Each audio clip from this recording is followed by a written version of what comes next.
Good afternoon, everyone. Kalla here. Glad you could make it to today's stream. So, today we are returning to Phoenix Wright and beginning Phoenix Wright Ace Attorney Trials and Tribulations.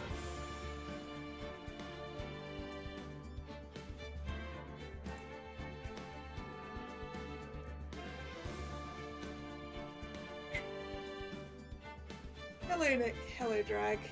How are you doing? Yeah, I see that leaderboard XP thingy as well. I think I really need to go into the chat code and pull it out of there though, because it's taking up way too much room in the chat box on stream.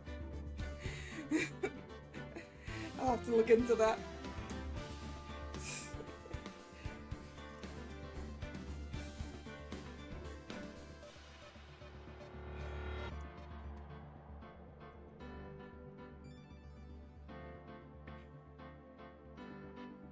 Right, let's begin then.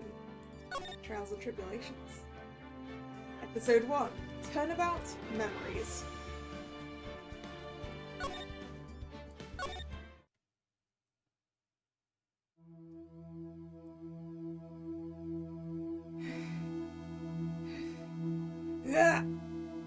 How do I get into this mess?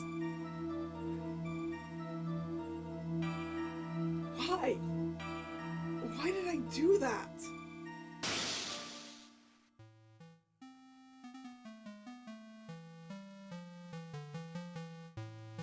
That girl, you shouldn't see her anymore.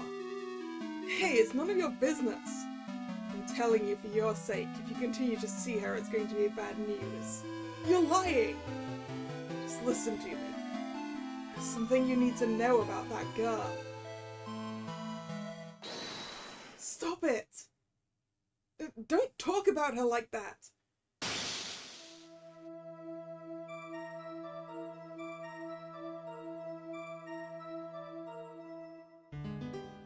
Da-da-dun! It wasn't me! I didn't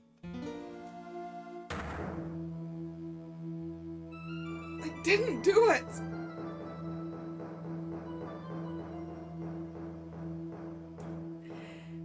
Hello, Kyle. How you doing? 5 years earlier.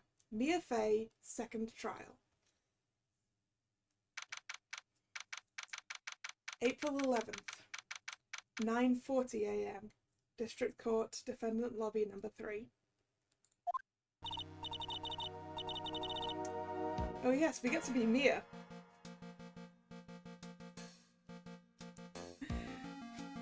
That means I'm going to have to do so much in my Mia voice. Man, I make Phoenix like my regular voice so that I don't have to do as much work.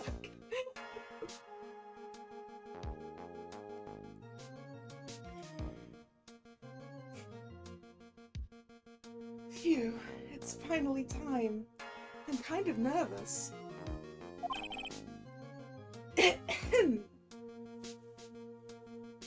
For this I can... Alright. Okay, Mia's going to be my regular voice for this trial then. That means I'll have to give Phoenix a different voice.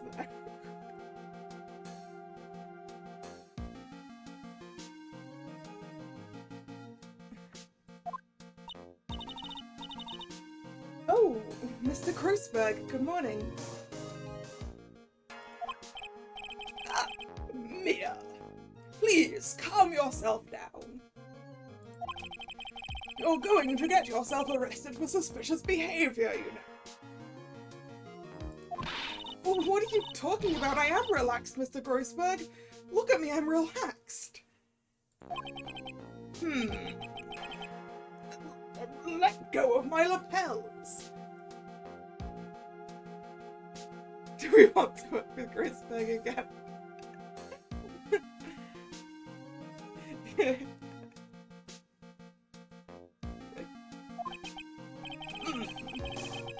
You obviously haven't got the temperament to be a lawyer. I'm so sorry. It's just that I'm so nervous today. Oh, that's right. This is your first time in the big leagues, isn't it? Well, never you fear, my dear. I, Marvin Grossberg, am at your service. Actually, this is my second time in court. Still, you surprised me. What with your earnest request last night? Let me handle this case, you suddenly said. Quite forcefully, too. I just found out yesterday. About the case, I mean. What? And you've already learned all the relevant facts? Well, about that. You see... I mean, of course I have. I think. Oh, dear. In any case, don't let our client see you're so nervous. You see the poor young man in the pink sweater over there? That's our client.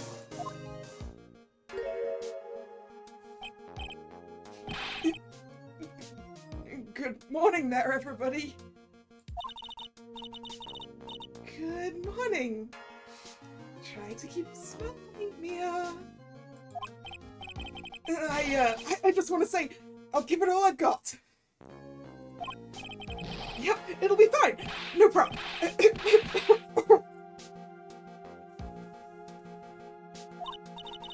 Oh, what's wrong? Do you have a cold or something, Mr. Rye? Actually, it's right. Like the Flying Brothers. People screw it up all the time.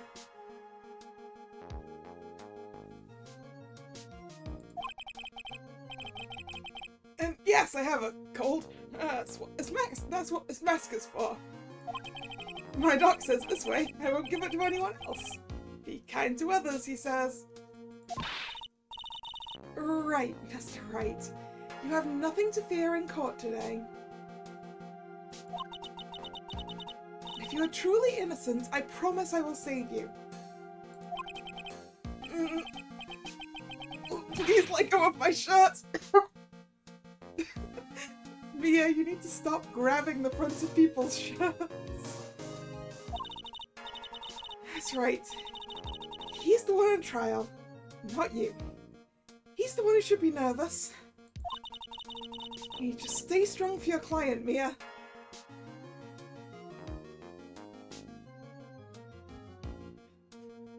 Yeah, his mask's kind of going everywhere, so I think the germs are getting out a little bit.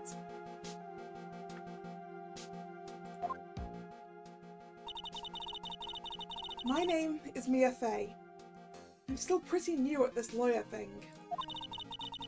The first time I appeared in court was a year ago. But that trial traumatized me so badly, I thought I'd never set foot in another courtroom.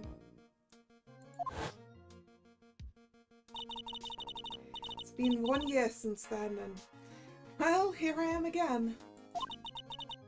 But this time I'm going to win. For my client, and for myself.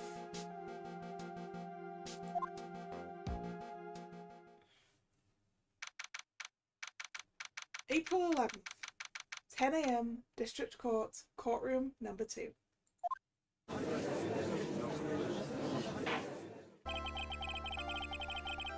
Court is now in session for the trial of Phoenix Wright. The defense is ready, Your Honor.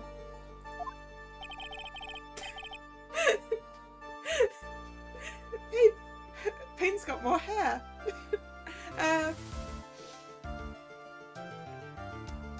The prosecution is ready, Your Honor. The defense today is Ms. Maya Fey, was it? Yeah. Yep. God, I love playing against Payne.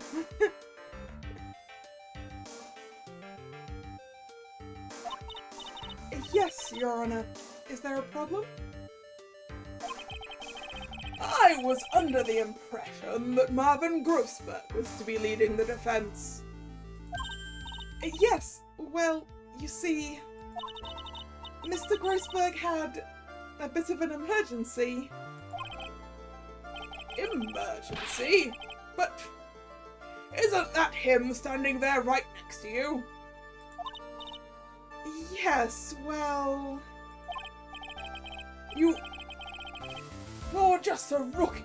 Are you sure you can really handle this? Don't let him scare you, Mia. Give him your toughest look. Of course, Your Honor. I think. Well, Mr. Payne, your opening statement, please.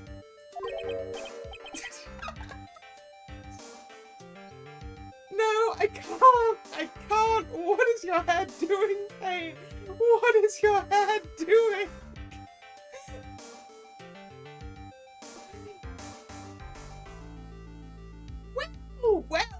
Well.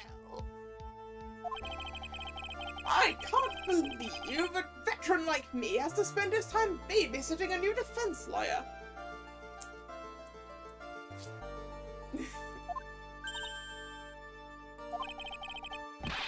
Don't worry, little girl. It will all be over soon. What was that all about? Was he trying to trash talk me? Now then, I'd like to proceed with a summary of events on the day in question. The incident occurred on the campus of Ivy University. The murder victim was a student named Doug Swallow. He was a fourth-year student studying pharmacology.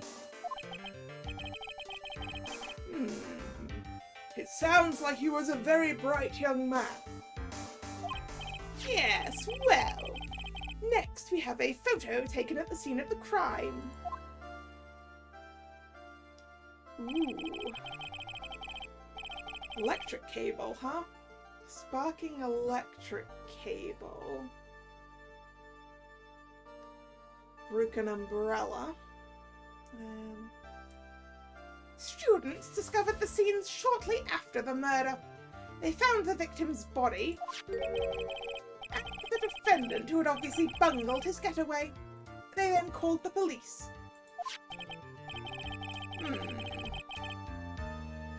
That certainly makes the defendant look very suspicious indeed. Very well.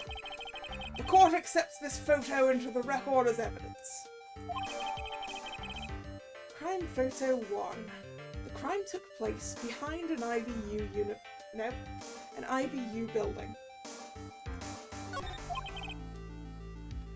By the way, I can't quite tell the cause of death from this photo. Yeah, maybe he was electrocuted.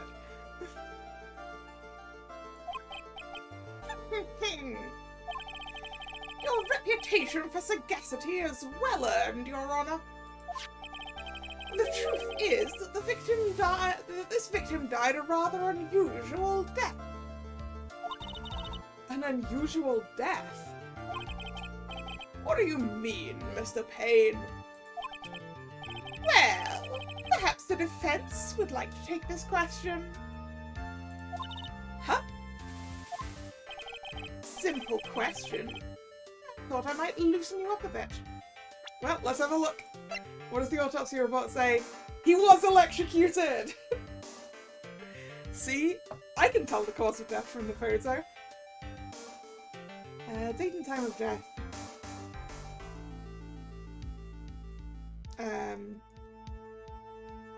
Is this 9th of April, I guess?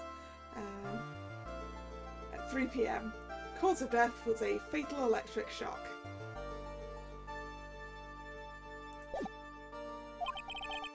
I am a gentleman, if you will. Oh, what? Stand up to him, Mia. Show him what you're made of. A perfect opportunity. Well, what was it? The cause? Go on.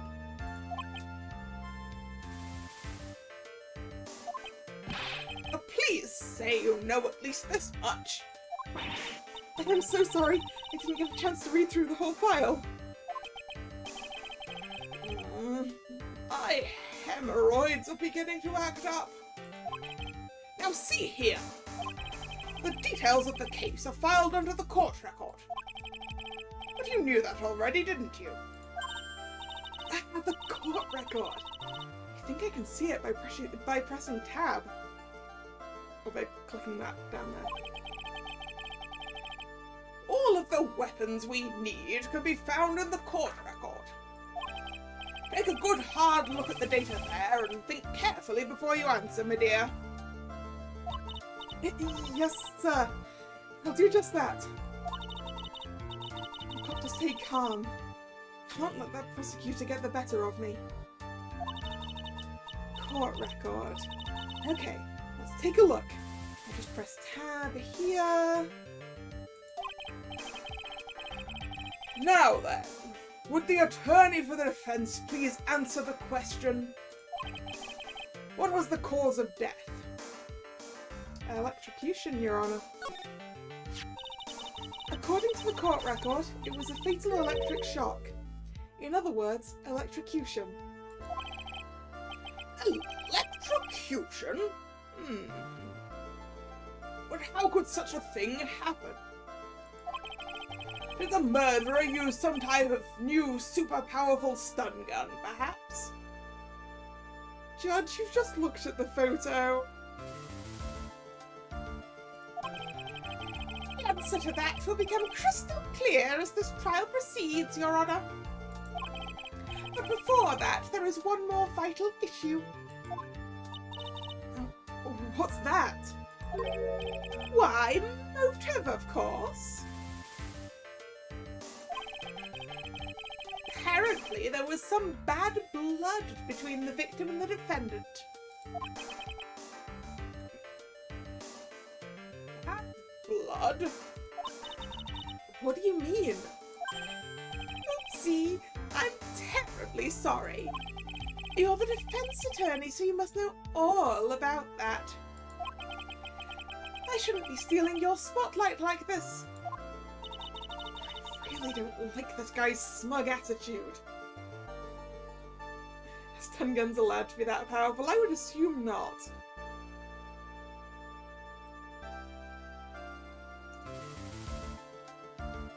But I'd guess that a stun gun's effects on someone would be pretty dependent on the person being hit by it.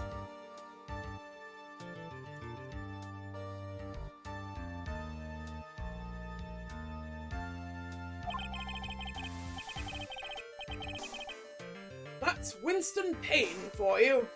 Here's one smooth operator, if you catch my drift. They don't call him the Rookie Killer for nothing, you know. It kind of feels like they do. We've faced him as a rookie before. I mean, he had less hair then.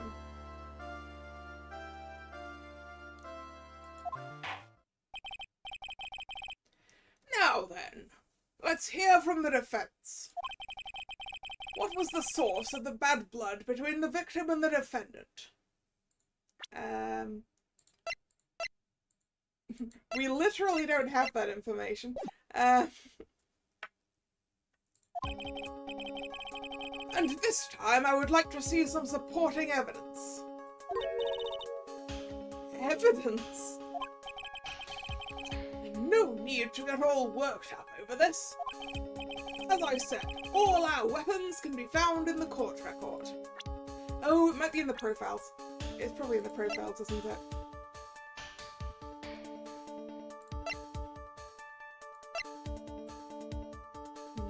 Third year arts, fourth year pharmacology. Ah, there we go. Phoenix Wright's girlfriend dated the victim up until 8 months ago.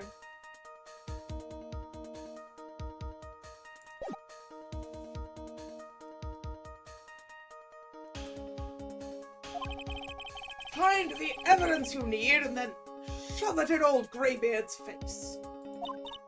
Yes, sir. Into old Greybeard's face. Mr. Grossberg. Try to set a better example for the young lady. Mere evidence isn't the only thing in the court record. People's profiles are as well. You can toggle between profiles and evidence with tabs, so be sure to go over it all. Now then, let's see what you've got. What was the cause of the bad blood between Phoenix Wright and the victim?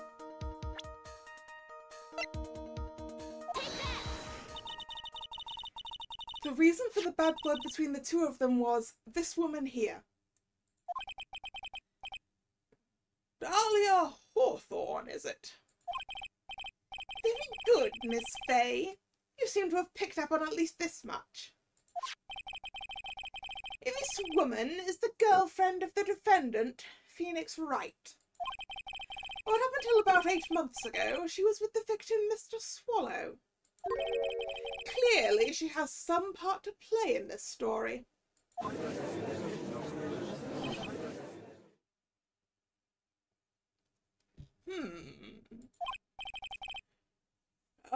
He's done it again. Before the cross-examination starts, he's already got the judge thinking like he wants. Is she in the courtroom right now? I'm assuming that she's going to be one of our witnesses. So nearby, probably. In the waiting room. Or whatever. Very well, Mr. Payne. Please call your first witness. If it pleases the court, the prosecution would like to call Mr. Phoenix Wright. What? The defendant himself? Well, Miss Fay? It's fine. After all, Mr. Wright is innocent, right? The defense has no objection. Very well. The court calls Mr. Phoenix Wright to the witness stand.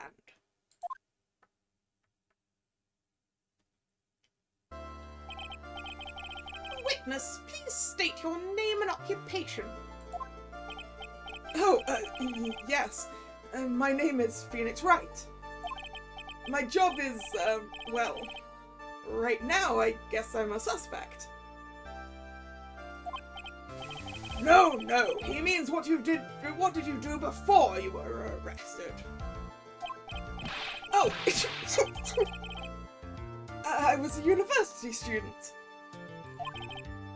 Mr. Wright, you understand that you are suspected in the death of your fellow student Bugswat. But I didn't do it. I'm innocent, I tell you. I'm telling you I was... Would the defendant please refrain from passing on his cold to the rest of us? It seems the witness has something he wants to say. Well then, Mr. Wright, please tell us about your relation to the victim. Right away, Your Honor. The victim and I. I admit I was there, but I'm not a killer. All I did was find his body. I hardly knew the guy to begin with. I never even talked to that stuck-up British wannabe.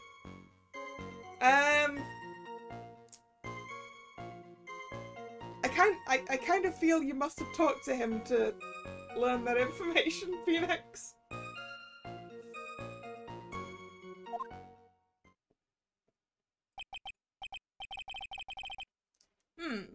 I see. So you hardly knew the victim? Right.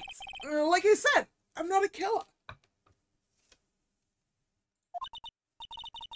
Phew, it looks like the judge understands. You're being naive, you know. Too naive.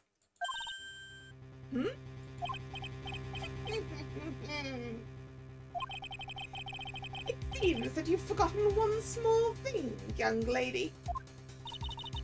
And that would be... this witness still has to undergo something called cross-examination. Cross-examination? He's right.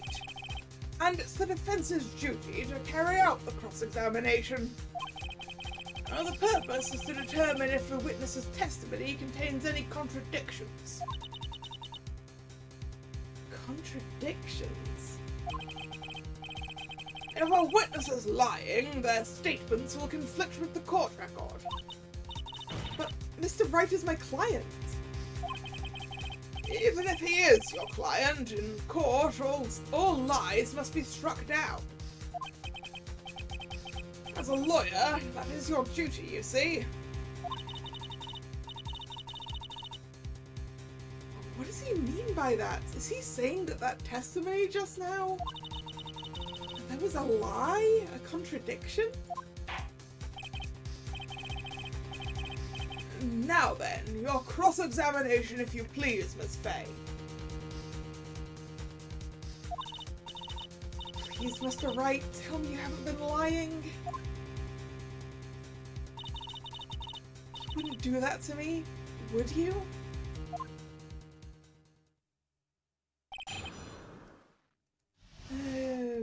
Okay.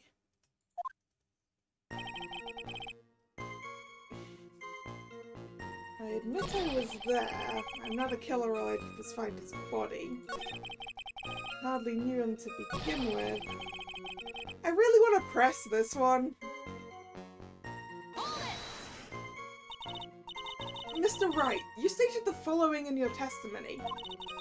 I hardly knew the guy to begin with. That's right. I mean, why would I even... But that doesn't sound right. If you hardly knew him, then why would you say that the victim was a stuck-up British wannabe?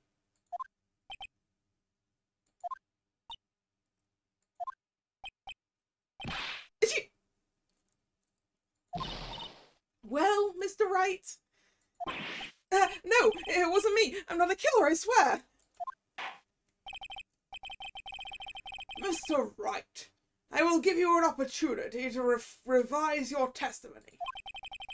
How is it that you knew the victim was, as you put it, a British wannabe? Yes, well...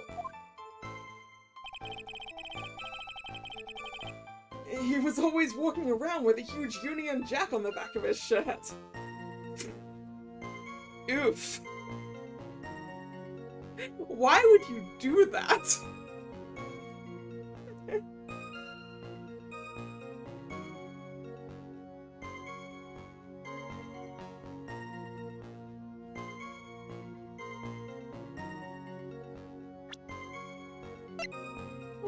I wanna look at the picture. Yeah, Phoenix? I don't see a Union Jack. I think I would have noticed that when we were shown it earlier.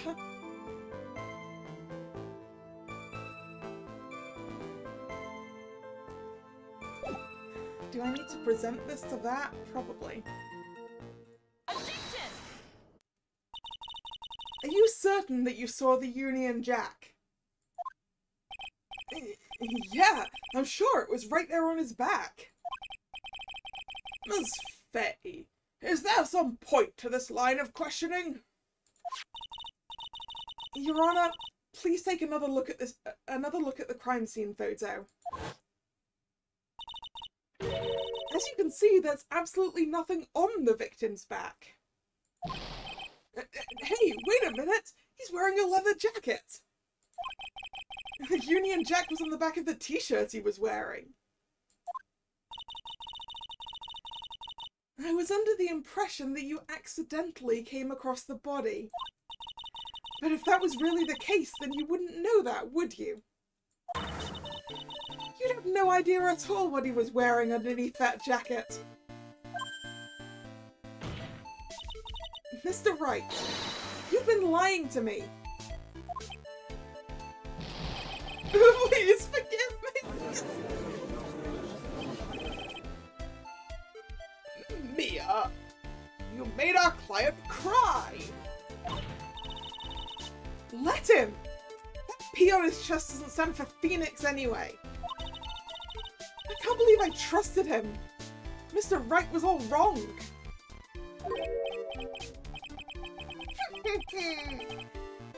That was an impressive bit of cross-examination. Thank you for uncovering the defendant's lies for me.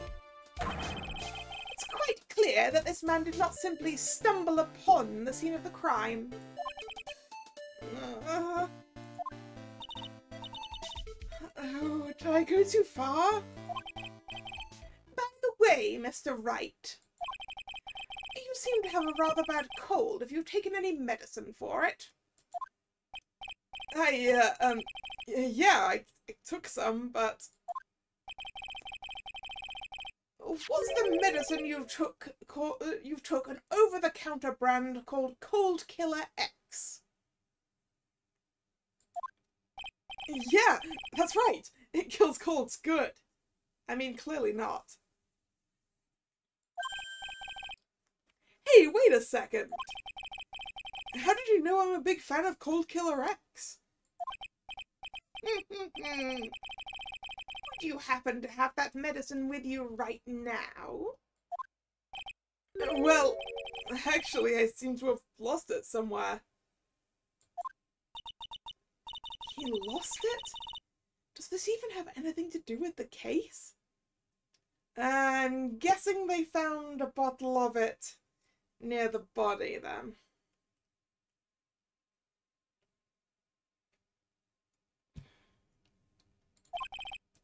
Mr. Wright, shall I tell you where your cold medicine is right now? Huh? Your Honor, I'd like you to take a look at another photo from the crime scene. In the victim's hand? What is this? In the victim's hand,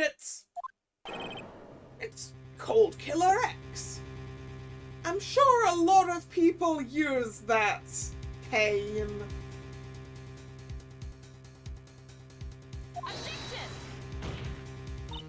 Yes, but even I've got a bottle of Cold Killer X in my apartment. Sorry, but I'm afraid that argument won't work. There's no doubt as to who this bottle of Cold Killer X belongs to. Yeah, I'm guessing that... I'm guessing he has not in fact taken anything for it today, then.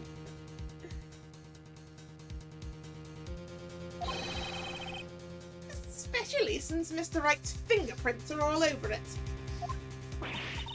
What?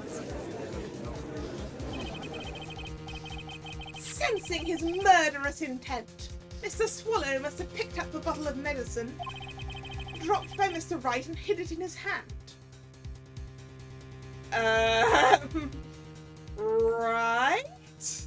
That seems like a weird thing to do. Alright, see you later, Nick. His purpose in doing so can only have been to identify his killer as Phoenix Wright.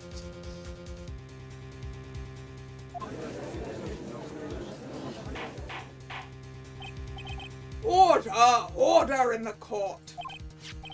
Your Honour, I'd like to present this photo and bottle as evidence. Very well. The court will accept them into the record. Crime photo 2. The victim's watch stopped at the time of death. Cold Killer X. Found clutched in the victim's hand, covered in Wright's fingerprints. I mean, it could literally be that the victim found this dropped bottle of cold medicine and was going to return it to Phoenix.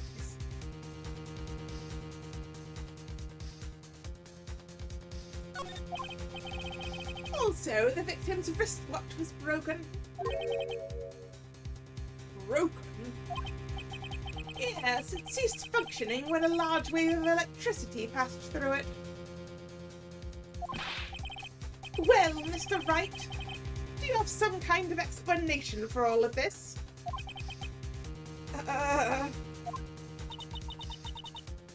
This is really bad. Oh, my buttocks. My poor, poor hemorrhoids.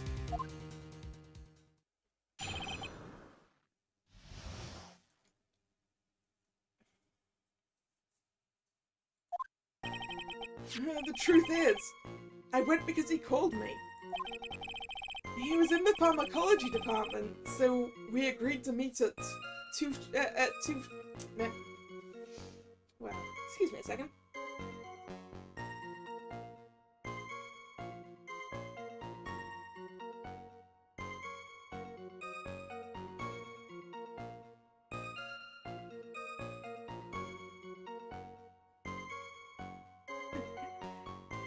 Payne's voice is messing up my nose. He was in the pharmacology department, so we agreed to meet at 2:45 behind that building.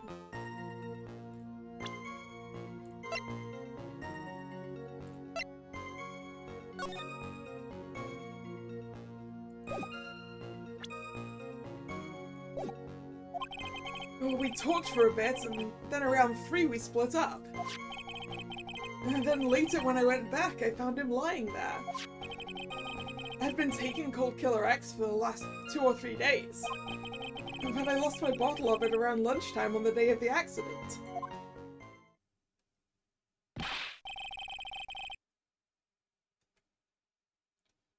Mr. Wright, that's completely different from the testimony you gave previously.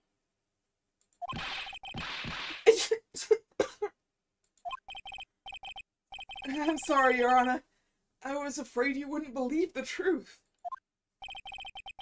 You'll forgive me if I say I hardly find your current testimony any more credible.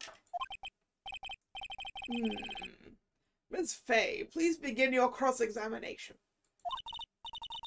Oh, please, Mr. Wright, don't tell any more lies. Okay. Why did he call you? Had you ever met the victim before then? No, never. But that day he called me up and told me he wanted to talk about Dolly. Which I guess is Dahlia's nickname then. And this Dolly person is my, it's kind of embarrassing. She's my, sweetheart.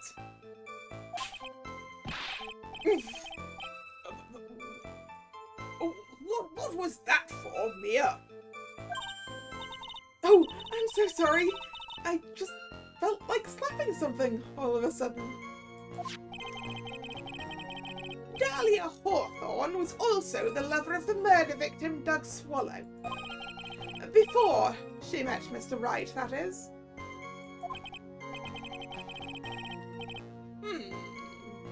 So it was one of those nasty love triangles, I see.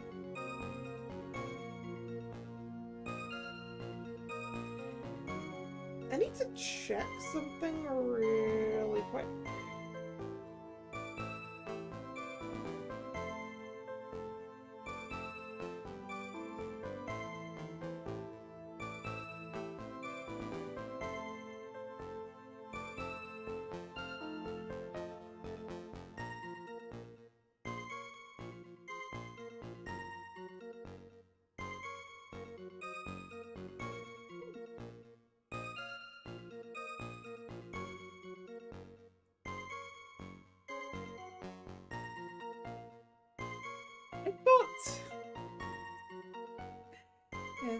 I don't know why the name Dahlia makes me think of poison, when apparently that flower is not poisonous.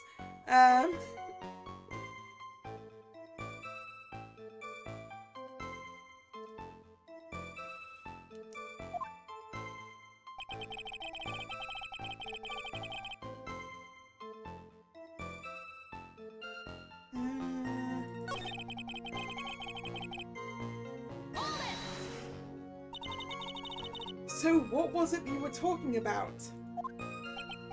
You know, that maybe we should hang out again sometime.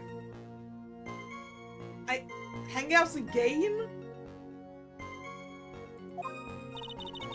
Hang out again sometime? I only wish that were true.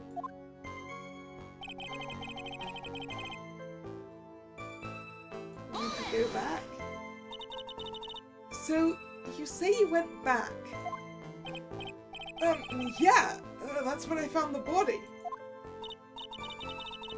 Yes, but why did you go back in the first place? Weren't you angry with him? Oh, well, that's right, I was. Then why, Mr. Wright? Why did you go back there?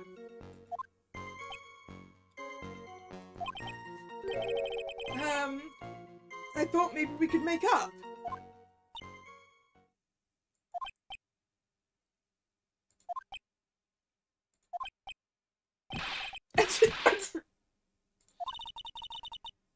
Judging by the atmosphere, I'm pretty sure no one is buying this.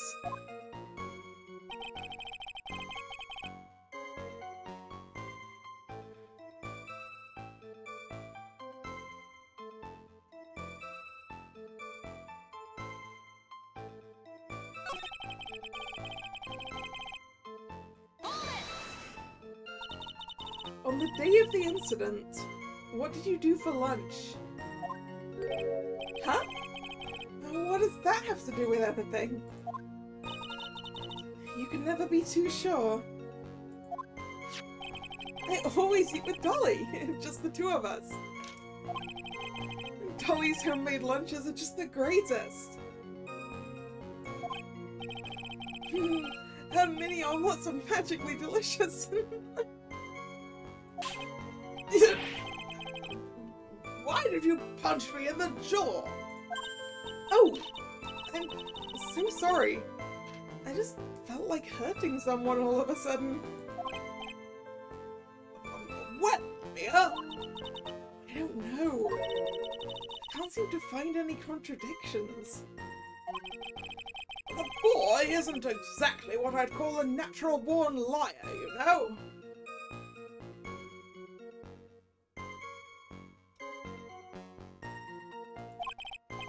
Oh, still, we can't have him continue to spout nonsense. I know, but what can I do? Well, I'm certain he must still be hiding something. Information. Right now, it's information we need more than anything else. Yeah, I need to press something that I haven't pressed yet. This I've already pressed. So let's go for this one.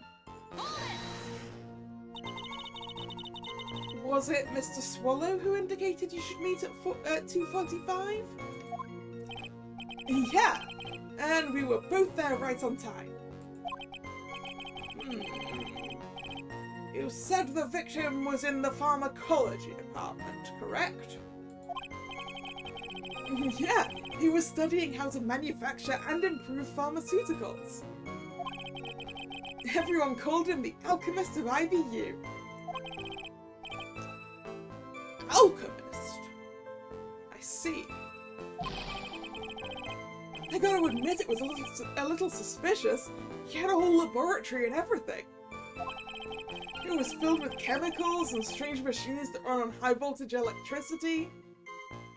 It sounds like you've been in there, Phoenix. Oh, how fascinating. He sounds like he was quite an ambitious young man. I do. Maybe I should ask him for more details? Yeah, how do you know that much about the pharmacology department, Phoenix? I was wondering if you could tell us a bit more about the pharmacology department? Well, okay, sure. I don't know all that much, though. A little bit earlier in your testimony, you said something interesting. You said the department uses strange machines that run on high voltage electricity. That's right, and they sure look dangerous. They use non-standard voltages, so there are high voltage cables everywhere. High voltage cables. Yeah, there were electrical poles set up all around the building. The high voltage cables run overhead through the roof. No, so run overhead around the roof. Finally, I think we're getting somewhere. I think that's enough for now. So the defendant and the victim met at approximately the time of his death.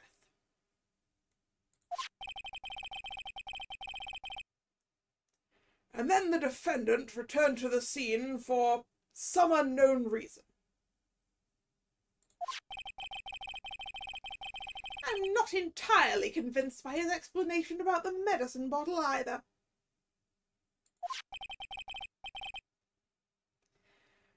Let me be frank here, Mr. Wright.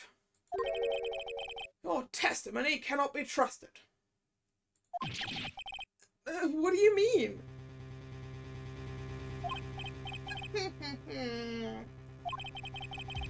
He knew it was too much work for a little girl.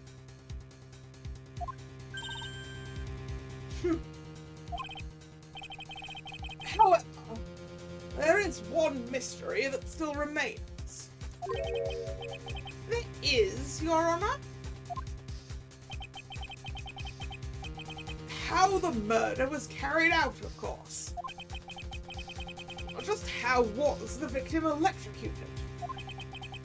I don't believe the murder weapon has been produced yet, correct?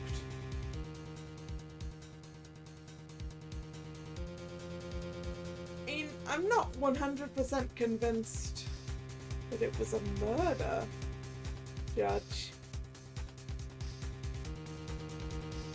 Because, I mean...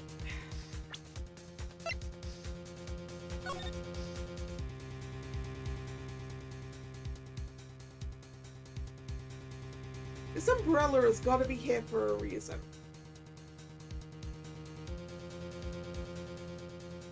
Like...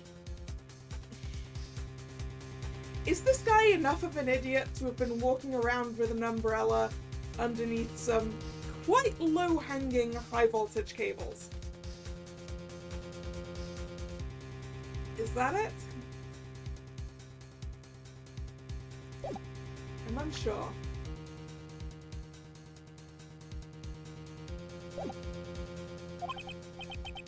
Well, that is...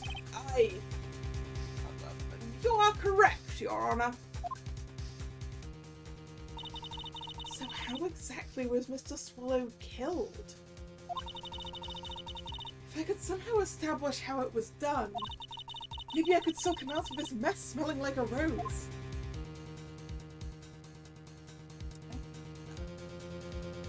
I don't think we have enough information for that. What I do want to do is save.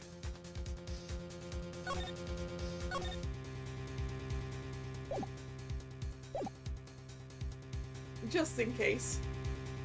But yeah, it's like I have a theory, but I have a theory that isn't murder.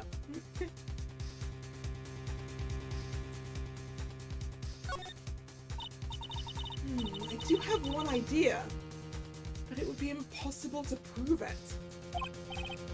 Mia, me dear, if you have any ideas, now is the time to present them. Mr. Grossberg. Remember, silence is not golden. In court, anyway. Silence is not golden, huh? Well, in that case... Your Honor? Yes, Miss Faye? I believe that if we were to piece together everything we've heard up until now, we should be able to solve the mystery of how Mr. Swallow died. That would be most impressive.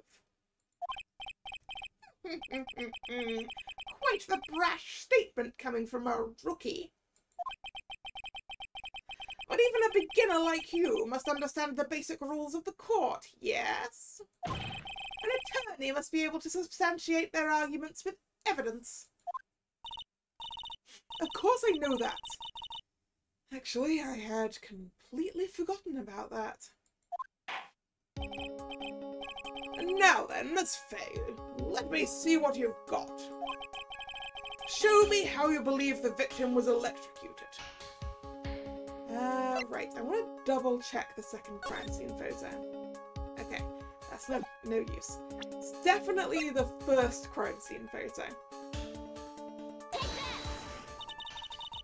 As for the cause of death, I would say this picture captures it quite well.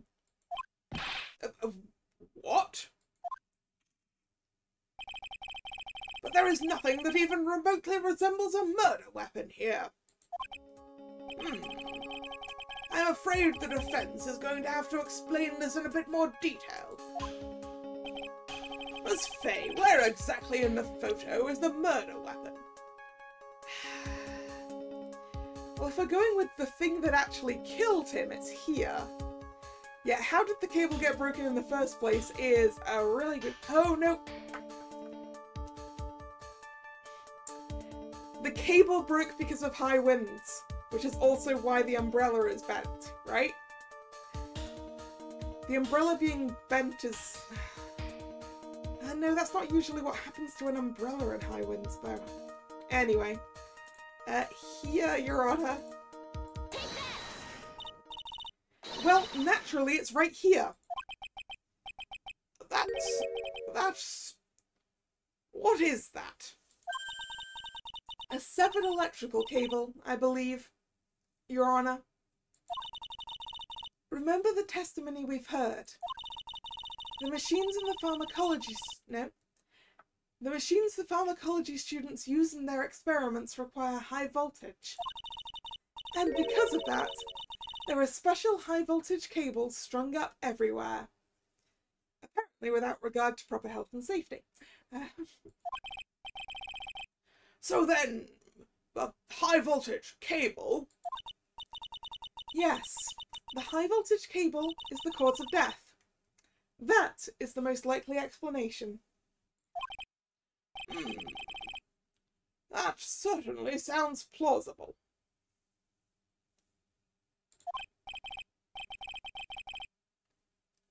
Well, Mr. Payne, what do you have to say about this? Well, I believe some praise is in order. Don't toy with me, old man. Now, the victim's cause of death may indeed have been a high-voltage cable. However, I want you to think about what that really implies. The only one who had the opportunity to use the cable as a murder weapon was literally anyone in that building with a long enough pair of cutters, really, but you know. The defendant!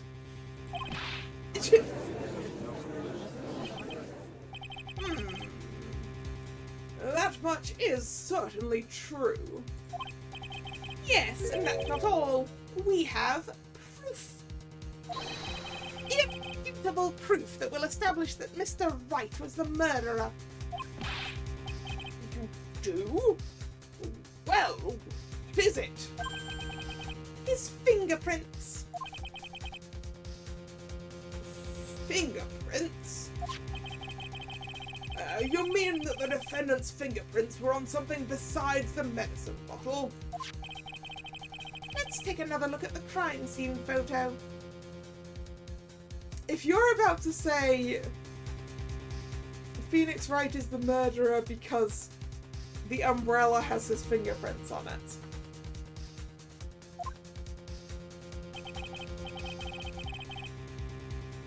oh, there were the fingerprints on the leather jacket. As you can see, the victim is wearing a leather jacket.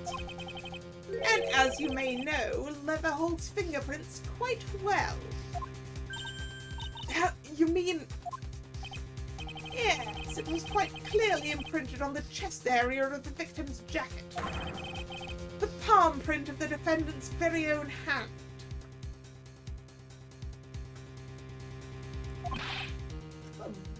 What?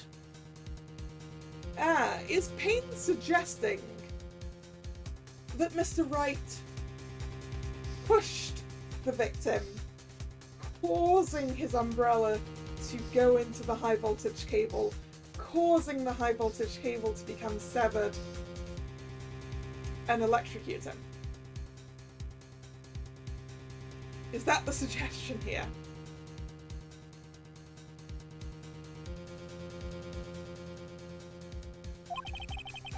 I can only think of one way Mr. Wright could have left a print like that.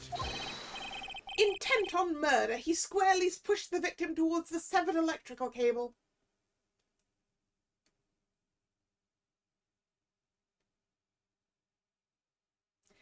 Wait, so you're suggesting the fact that it's severed is irrelevant?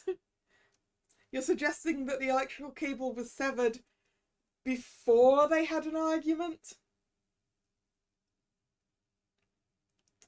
You don't think that two university students, having seen a severed electrical cable, might go and report it to someone? Yeah, right? Why would they meet there if it was dangerous?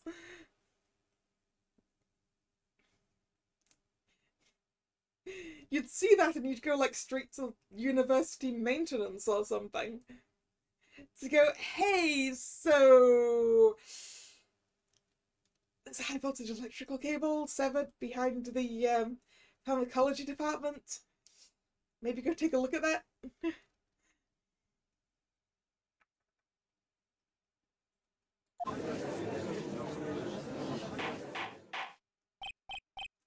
Order! Order! Order! That's enough! I think we can conclude that there is no reason to continue with this cross-examination. Stick a fork in us, we're done. Mr. Grossberg. My hemorrhoids never lie. Oh, the show is over, Mia. I knew that boy was guilty from the first time I saw him. No, you're wrong. Mr. Wright is innocent. We can rule out intent to murder because, yeah, Wright isn't the one who suggested the time and location, right?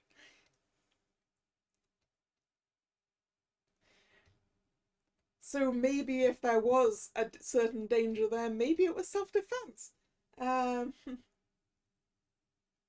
Mr. Wright is innocent. No further evidence is required to convince me of this man's guilt. Your Honor. At this time, I am prepared to render a verdict in this case.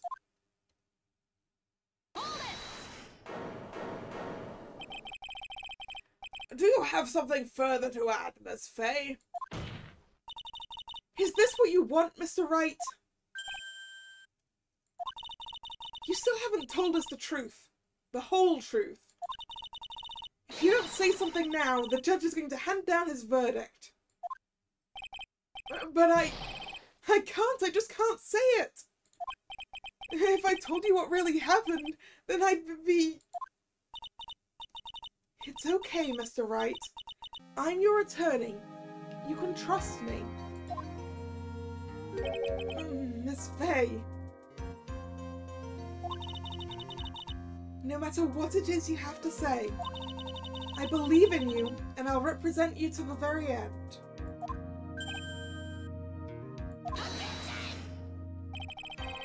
Already established the defendant's guilt. There's no further need for him to say anything. Wait a minute. Mr. Wright? I'll tell you what really happened. But I've already told you, Mr. Wright. There's no need for further.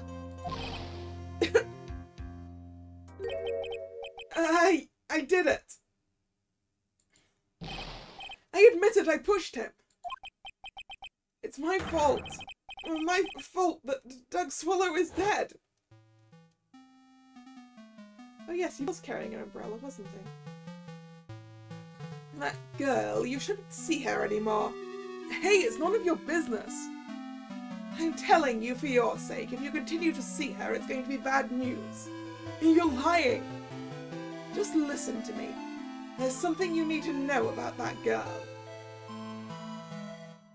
Stop it! Don't talk about her like that!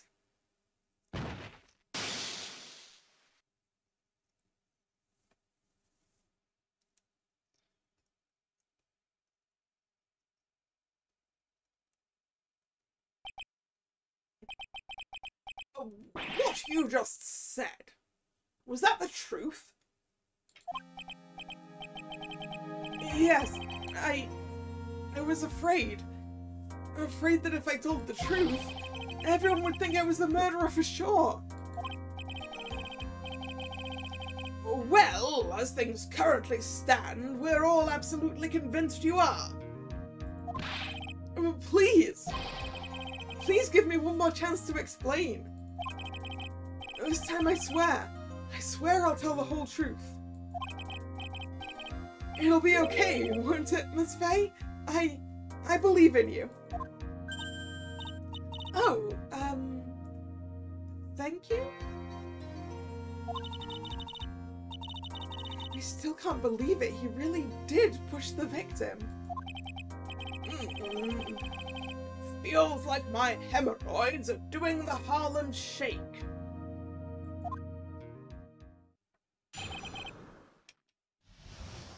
When I pushed the victim, that guy, he was talking bad about Dolly. I lost my temper and gave him a shove. At that moment, I heard some kind of loud noise. A little while after I left, I started to get worried. And so I went back, but he was just lying there, dead.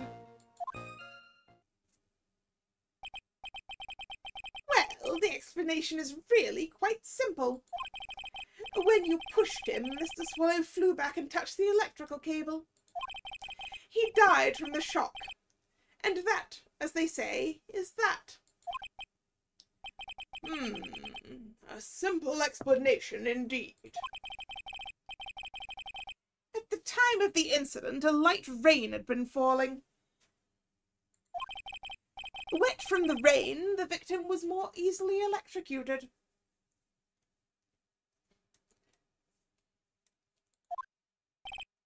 But when I pushed him, there weren't any electrical cables nearby. If there had been something like that, even I would have noticed it. That's true. Even a doofus like him couldn't miss that. Is that how you spell doofus? I thought it was double O, not a U.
No, it looks like I was right.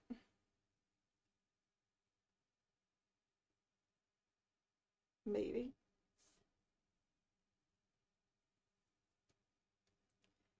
Okay, apparently you can spell it with a U, it's just less frequent.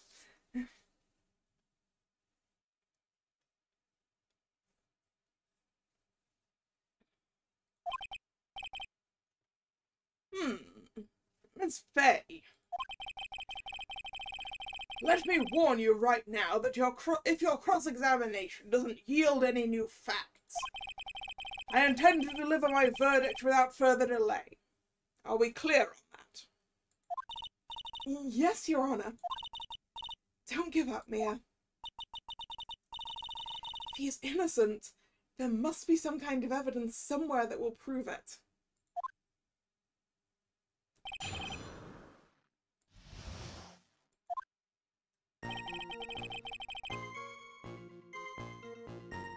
He's told me how to act that way. I lost my temper and gave him a shove. Yeah, some kind of loud noise. Can you expound upon that, Phoenix Wright? A loud noise? And what would you say that loud noise was, Mr. Wright? I'm not sure, but it was really loud. It was like, snap! You know, come to think of it, I wonder what that was.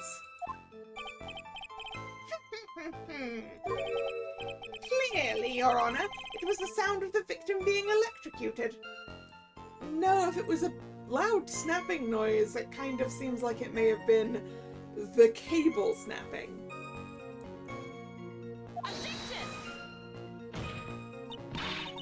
You're not qualified to decide that. What should I do? I'm treading on some dangerous ground here. More details, please, Mr. Wright. Mr. Wright, that loud noise you heard may be extremely important. So try to remember what it was. How do I put it? It was like a sharp crack? Could it have been... Yes? Could it have been... Hurry up and tell us! And when I pushed him, he had dropped the umbrella he was holding.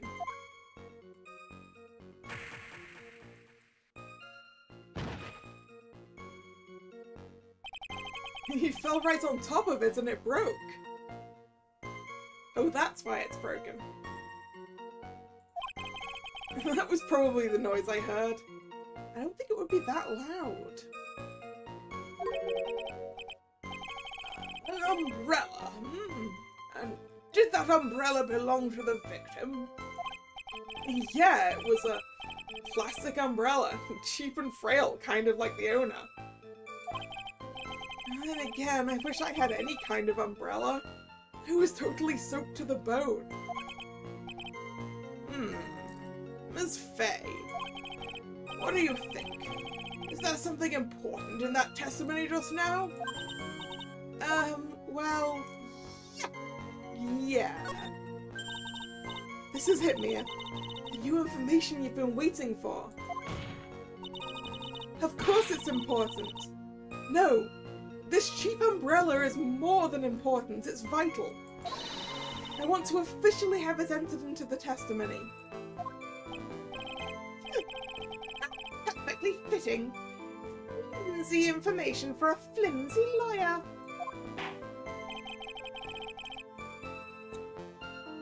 Well, the court agrees to the defense's request. Witness, please add the bit about the cheap umbrella to your testimony. After I shoved him, he fell down on top of his cheap umbrella. So now we present this to it, because it's like, if he fell on the umbrella, then why is he nowhere near it?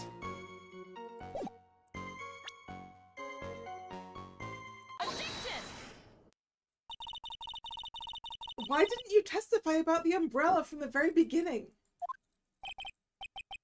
Come on, if I had mentioned that, I would have been able to counter the prosecution's arguments earlier. What do you mean by that? Take another look at the crime scene photo. According to Mr. Wright, the victim fell on top of his umbrella. However, if you look closely, the umbrella is nowhere near the victim. Actually, it's by the electrical pole. You're absolutely right. The conclusion here is obvious. After the defendant left, the victim moved from where he fell. In other words, after he was pushed by the defendant, Mr. Swallow was still alive. Oh! Order! Order! Order! The victim? He moved? Mr. Payne, the umbrella in this photo, where is it now? Well, it was collected by the police at the crime scene. I want it presented as evidence immediately. Umbrella added to the court record. Owned by the victim. Found broken near an electrical pole at the crime scene.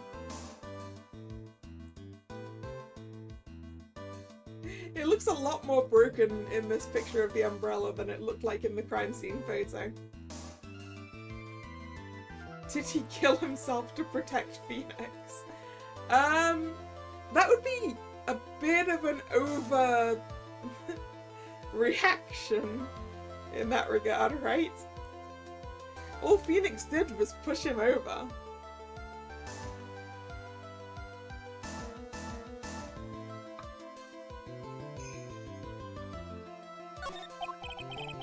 But the umbrella could have simply been blown there by the wind. Not if it was underneath the body. According to the testimony, the victim fell on top of the umbrella.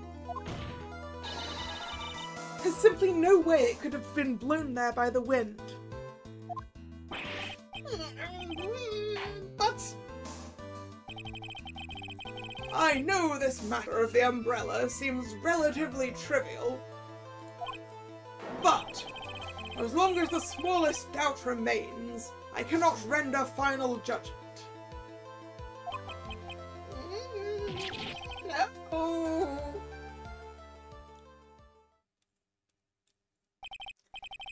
I must say, I still find it hard to believe that a huge hole has been blown in the prosecution's case by the defendant's testimony. Ooh, Phoenix's testimony added to the court record. The victim fell on top of his umbrella. There was a loud sound when this happened. Well done, Mia.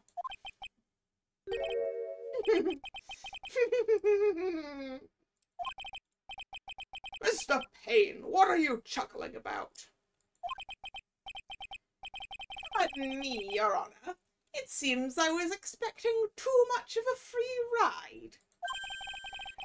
It was foolish to think I could establish guilt through cross-examination alone.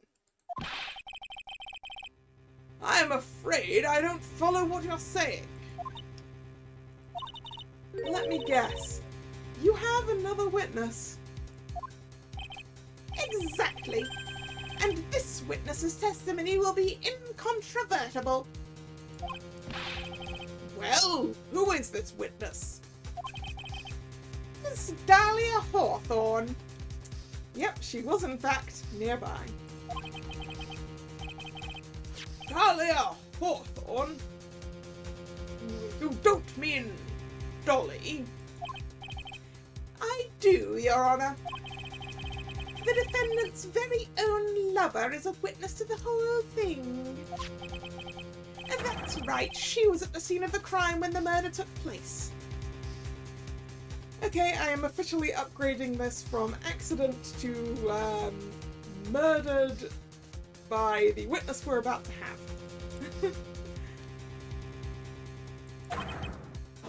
What? I'm sorry to break the bad news to you, my dear.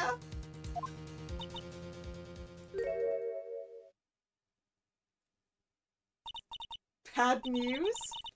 You couldn't be more wrong. Actually, I've been waiting for this. You can't be serious. Mia, what do you mean by that? I think this is a good point for us to stop at. Court will now enter a 20-minute recess. Afterward, we will listen to the testimony of Miss Dahlia Hawthorne.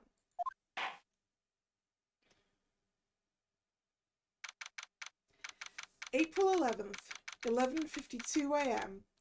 District Court, Defendant Lobby Number 3. Miss Faye, I'm sorry about what happened back there. It's all right. At least you told us the truth in the end, Mr. Wright. Yeah, so I guess I can start to relax then, huh? Relax, my boy. You can't be serious. After hiding such important facts? But the next witness is my dolly, right? She'll save me. I just know she will. I have a feeling she's going to throw you under the bus, Phoenix. I have a feeling that Mr. Swallow knew a lot more about her than you do. Did. Do. Yeah, do.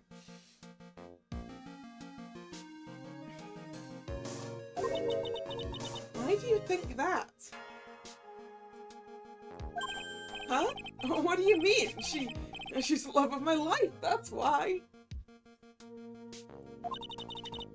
The love of your life, huh? Do you mind telling me more about you and Miss Dahlia Hawthorne? Sure, no problem. Dolly and I, We first met about 8 months ago right here in this very courthouse. What were you / her doing in this courthouse? Actually, I'm studying to be a lawyer on the side. Anyway. So you're studying art and law, Phoenix?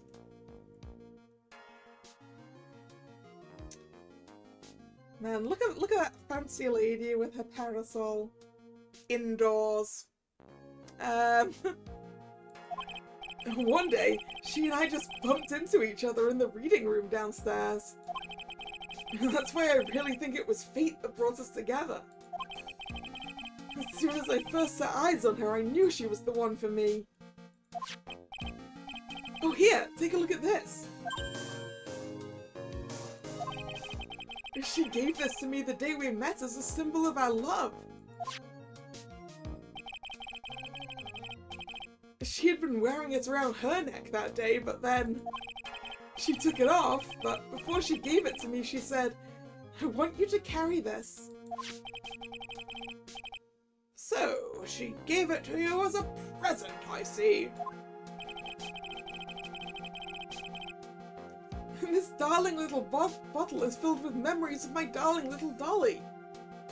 And what else? It certainly is a little bottle, alright. It makes me so happy I show it to everyone I meet. I want to share my happiness with the whole world. Ooh boy. I'm sorry about that, Phoenix. Dahlia's present. Borrowed from Phoenix Wright. A small bottle necklace given to Wright on the day they met. He shows it to everyone. Anyway. So after that, you and Miss Hawthorne started dating? Yeah, but she's so shy. Every time I see her, she always says the same thing to me. Please give it back now. What a strange girl asking for a present back like that. By the way, Mr. Wright, the day you first met Dahlia Hawthorne, 8 months ago, it wouldn't happen to have been on August 27th, would it? Huh? Yeah, it was, but how did you... This happened on August 27th, right here in this courthouse. What's this, a newspaper clipping? Let's see. Murder in the courthouse? Murder? What are you reading there?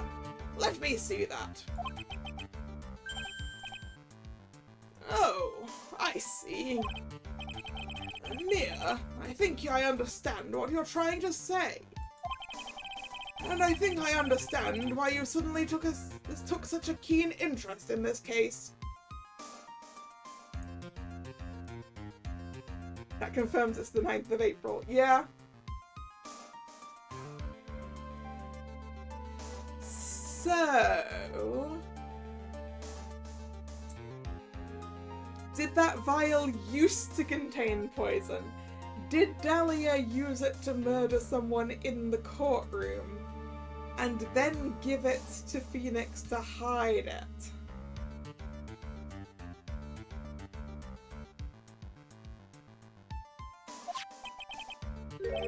You believe there is some connection between these two cases, am I correct? Newspaper clipping added to the court record. An article from the 28th of August, almost 9 months ago. Sorry, almost 8 months ago even. I hope you don't mind, Mr. Grossberg. Right, let's be reading it. Murder in the courthouse?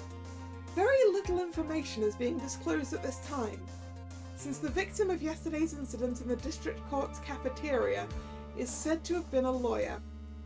However, police are questioning the 19-year-old female college student who was sitting with the victim.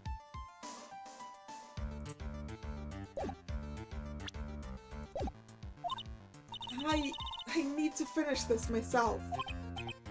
Ah, yes, but I'm afraid what you have will not be enough, my dear. I'll go and have a look in the downstairs reading room and see what else I can find. Thank you. I want to do whatever I can to be of help to you, Mia. Well, it looks like recess is about over. We'd better all get moving. I guess so. That recess sure seemed longer than 20 minutes, though.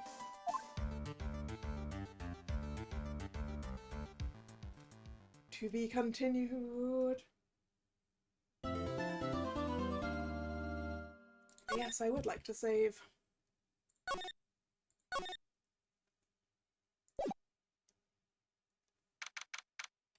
April 11th, 12:13 p.m. District Court, courtroom number 2.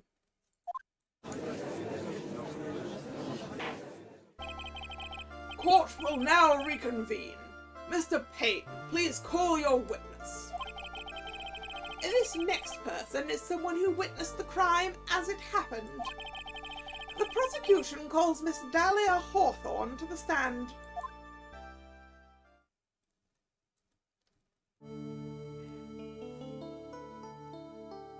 What's with the parasol indoors? What's with this stiff silence? In my long career as a judge, I have been deceived by many witnesses. It's my job to doubt, to take no one at their word. But in your case, I must admit that you radiate a glow of complete sincerity. I can't believe he actually said that. Oh! Now then, witness. Could you please state your full name? Why do we have butterflies inside? They're her pets, clearly. Why were they allowed inside the courtroom? No idea.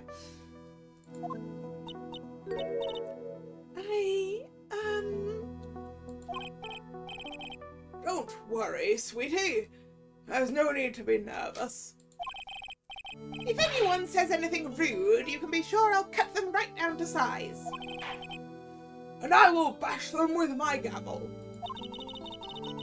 I love how they look straight at me when they say that. Thank you for calming my nerves. You're all so nice. I almost feel right at home. Not at all. Thankfully we don't have her whip to deal with as well. Yeah, thankfully. Thankfully she is, I don't remember how long she'd been prosecuting in Germany. She might be prosecuting in Germany right now. Not at all. It was nothing. If we may move on now. What is your full name and occupation? My name is Dahlia Hawthorne. I'm a junior in I'm a junior in literature at Ivory... No, not Ivory at all. Wow. I'm a junior in literature at Ivy University. I just want to say, it's an honor for me to be here in your noble presence. The honor is all mine.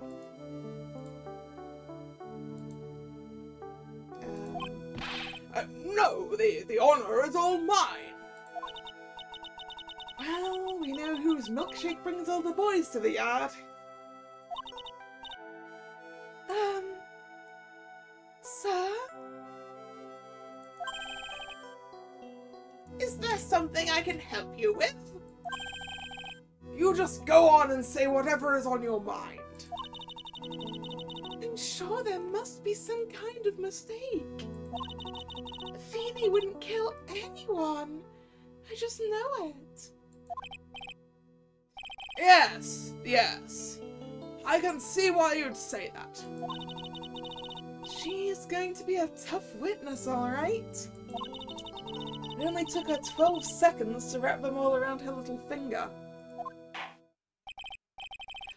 Now then, please proceed with your testimony. Let's hear about what you witnessed on the day of the incident, if you please. What I witnessed. I had been planning to go back to Feeny's place after class was over. Feeny and Dougie, they were talking behind the building. Then suddenly, Dougie got all wobbly and just collapsed. That's when Feeny noticed I was there. I went to go and find some of the students and they called the authorities. I don't know what to say. According to you, Miss Hawthorne, the defendant didn't do anything wrong.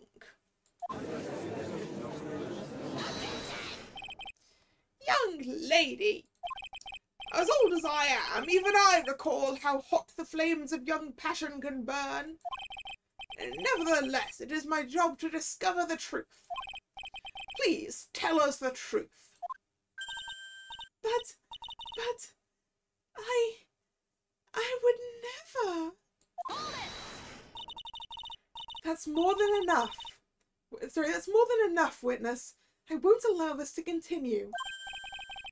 What do you mean by that? Please, just let me proceed with my cross-examination, Your Honour. I, for one, don't plan to win my case on a bunch of paper-thin lies.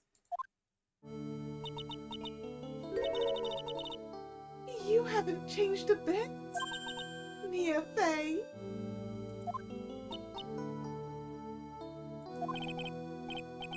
What's this?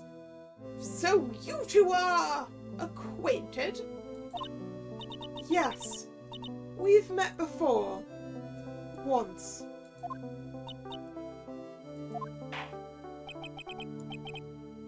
In any case, Miss Fey, the floor is all yours. It's good to see you again, Madame Fey. Madame? No one's grandma yet, girlie.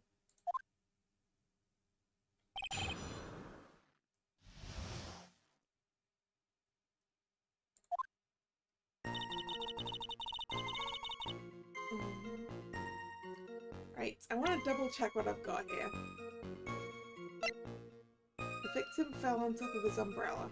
Okay. That's all the testimony bit that we have. Cool, cool, cool, cool.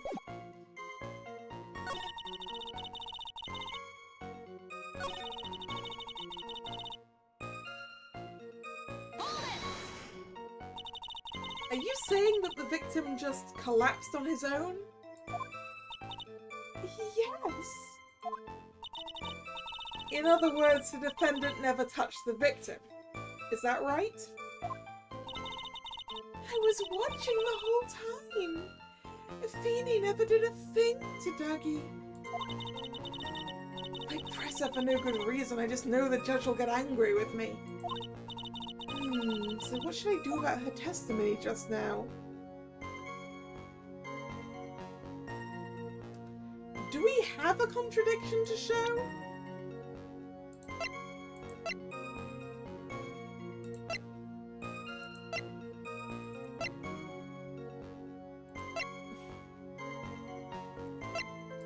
I mean, technically none of these say that Phoenix pushed him.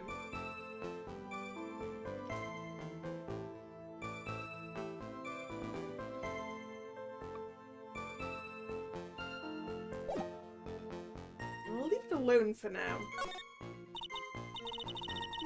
I suppose her statement works in our favour for now.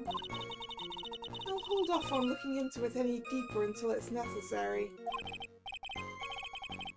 Very well. Young lady, please go on with your testimony.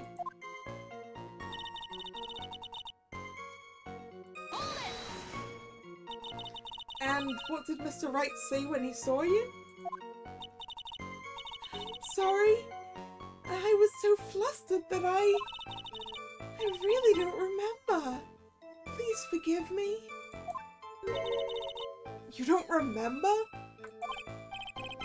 Well, that's common enough. Sometimes I can't recall a sentence I passed only minutes prior. Judge? I'm not sure you should be telling us that. Please, someone, anyone, stop him before he gets hurt by me.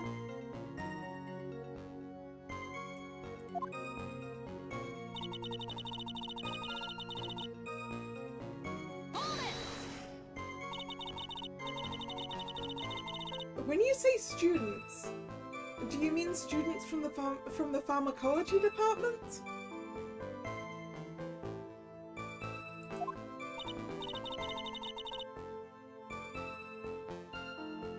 Yes, they're all very fond of their drugs. Please try to stay on topic. So, to find some pharmacology students, you went to the labs, correct? That's what I was planning to do, but in the end I wound up not going. A group of about 10 research students came running out of the building entrance. Somehow they all seemed to know what was going on. I mean, I would assume that a bunch of research students would have noticed their power going out. Right? That's probably why they ran out.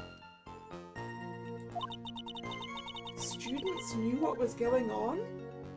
I would like more details. But how could the students have known what was going on?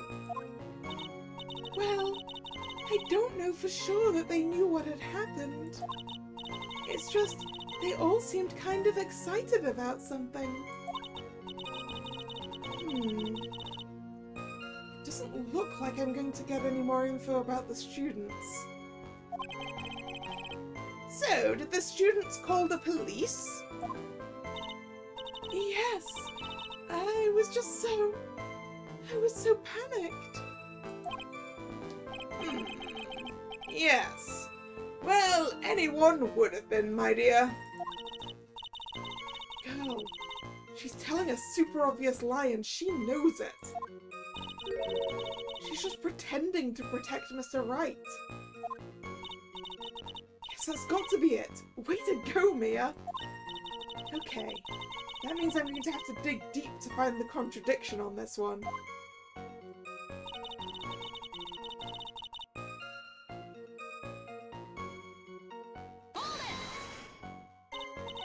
Now, unless I'm mistaken, Mr. Wright, is in the art department. If that's the case, then what were you doing by the pharmacology building?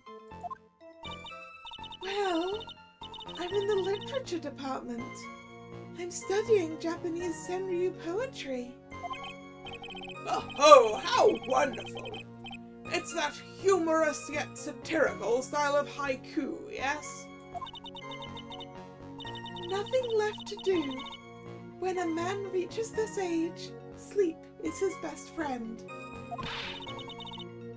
That's supposed to be poetry? Sounds more like a midlife crisis. For me to get to the art department, I have to walk through that back area. Ah, yes, I see. That makes sense. When I want to enter the courthouse, I always walk through the front doors. How else would you enter? Teleportation?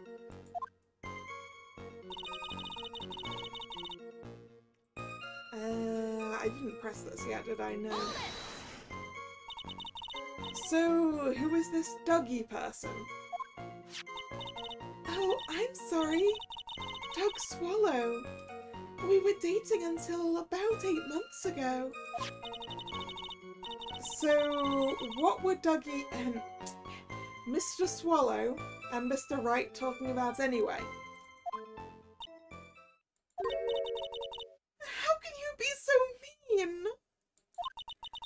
I would never eavesdrop. I wasn't raised to be so rude and unrefined. That's right, Miss Fay. Don't drag the witness down to your level. Why am I being demonized here? Please, go on. What did you see next?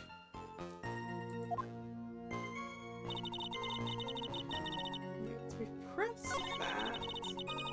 We've pressed that. We've pressed that. That means that we need to go find the contradiction back on the other thing.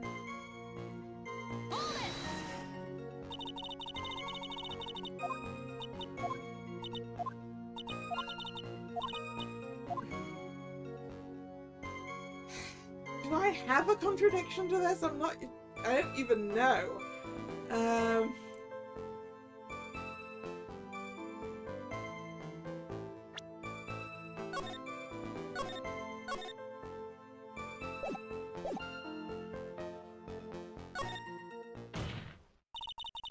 People's lives are not very becoming, Miss Hawthorne, so let's drop them, shall we? What? I would never. Miss Fay, I will not allow you to badger this witness. I believe the defense is engaged in a fishing expedition. That is, she has no supporting... Please don't glare at me like that. I'm just doing my job. Now then, Miss Hawthorne. The defendant's palm print was found on Mr. Swallow's leather jacket. It has already been shown that Mr. Wright did in fact push the victim. What? There's no need to try to cover for the defendant.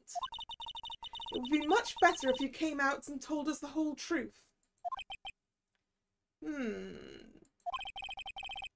There's nothing to worry about, young lady. Just tell us everything that you saw. Yes, Your Honour, I will. If you don't mind, I'd like to revise my testimony. Looks like we're finally getting somewhere. And I didn't actually need to show any evidence for it.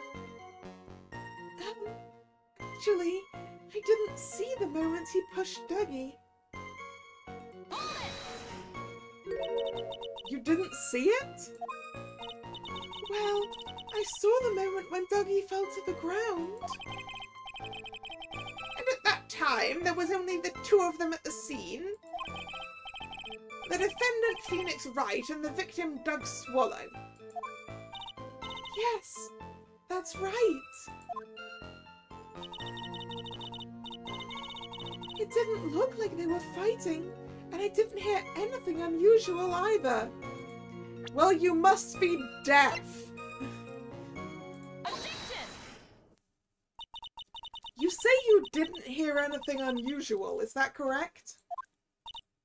Yes, that's why I was very relaxed, looking at the scenery around me.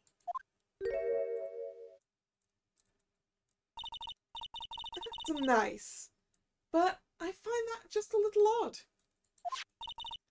I have here the testimony of your boyfriend, Mr. Phoenix Wright. And he clearly testified to the effect that when he pushed the victim, he heard a sharp, loud noise.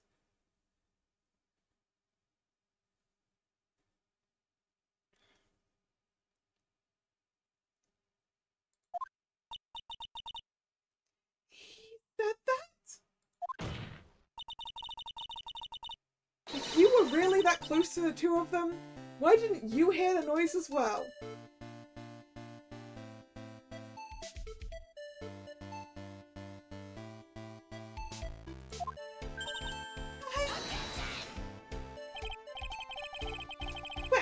maybe the noise just wasn't all that memorable.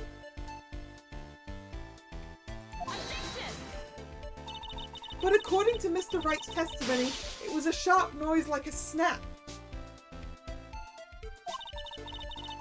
There's no way a noise like that could fail to make an impression. Yeah.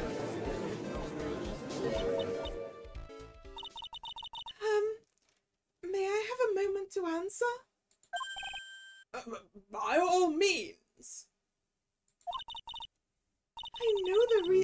I know the reason why I didn't hear the noise. Really? You do now, huh? You see, the truth is, I had my headphones on and was listening to music at the time.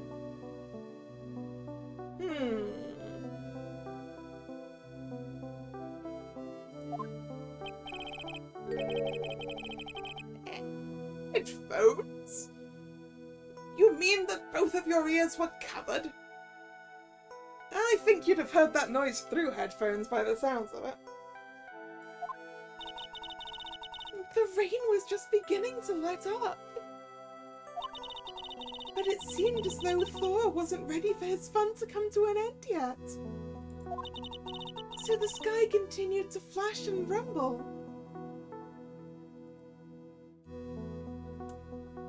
There was lightning? Thunder and lightning, huh? Yes, I'm afraid of the sound of thunder. So I put my headphones on to block it out. Well, Your Honor, as you can see, there weren't any contradictions in her testimony after all. Wait a sec, Mia. That testimony just now. She said something that could totally change this whole case. There was lightning. Your Honor, there is a problem with the witness's testimony. What do you mean? Didn't you notice? She said there was lightning, correct? Yes, what about it? Well, lightning is actually a large discharge of electricity in the atmosphere. Am I right? Now's not the time for a science lesson, Miss Fay. Yeah, how good was it? Yeah, I don't think noise-cancelling headphones were they even a thing? She must have had her music just turned up dangerously loud to make sure she couldn't hear anything.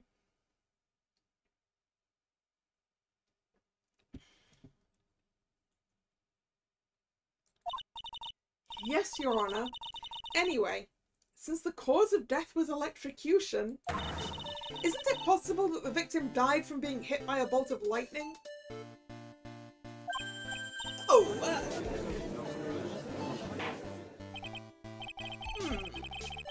I must admit that the thought had not occurred to me. Just what kinds of thoughts do occur to this guy anyway?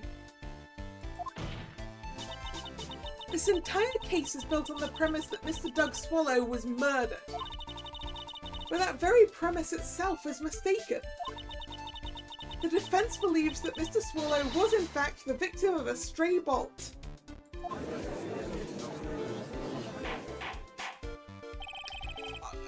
It appears the defense may be onto something. Could it be that the death was actually accidental? Right, you did it, Mia. What if the lightning hit the cable and broke the cable? Which probably knocked the power out to the research labs in pharmacology, which is why that group of students all ran outside? I'll be taking that not guilty now if you... I hurt that you have such a low opinion of me, Miss Fay. Huh? I am not a fool, you know. The prosecution has done its research, Your Honour.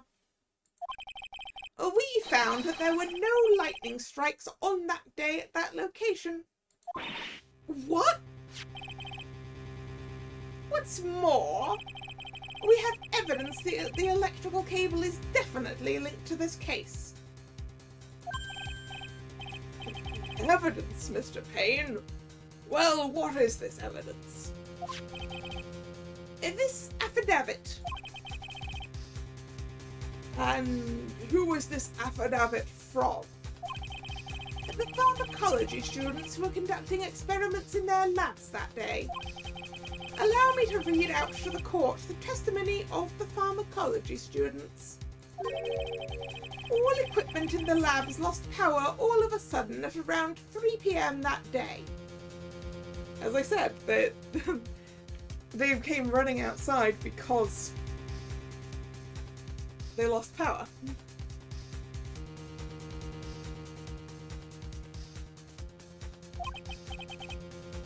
Was it a blackout? All of the lab's equipment runs on high voltage, Your Honour. So you're saying the equipment lost power because... Precisely. They lost power because of the severed electrical cable. The power outage occurred at approximately 3 p.m. Which fits with the time of death listed in the autopsy report. Exactly. In other words, the victim died as the result of touching the severed electrical cable. According to the students, the cables were very old. Oh, did it wear through of its own accord? They were planning on having them replaced in the near future. I see. Apparently, the cables had become so brittle that even the smallest bump would have caused them to break.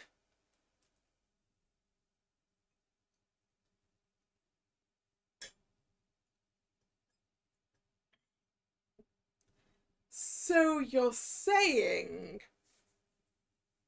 that because Phoenix Wright knocked over the defendant and he landed on top of his umbrella, which was then found near the electric pole, so it's possible that the victim collided with the electrical pole, which caused one of the cables to break.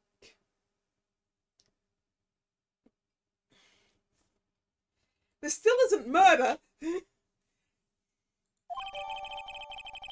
Student's testimony added to the court record. The old power cable broke due to some sort of impact on the 9th of April at 2:55 p.m. However, there is one thing that troubles me. If the cable could have been broken by any small bump, then it wouldn't have snapped. Then it wouldn't have snapped if it hadn't been bumped into, correct? Well, I suppose you could say that.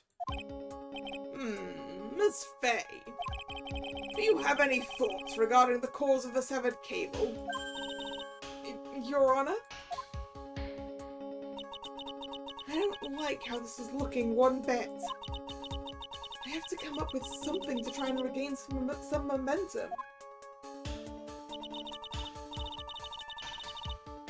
If it pleases the court, the defence would like to state its opinion. Well then, let's hear it. Who or what was it that caused the cable to break? Who or what?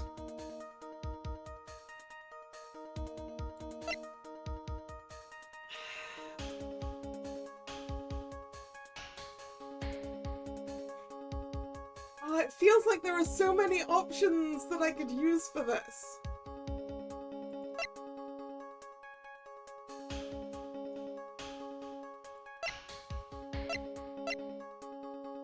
Like, we could could just, like, pick a person.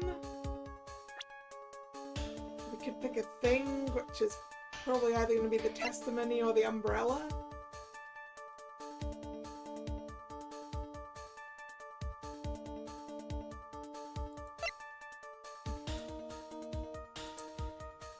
Kind of feel like the testimony? Maybe?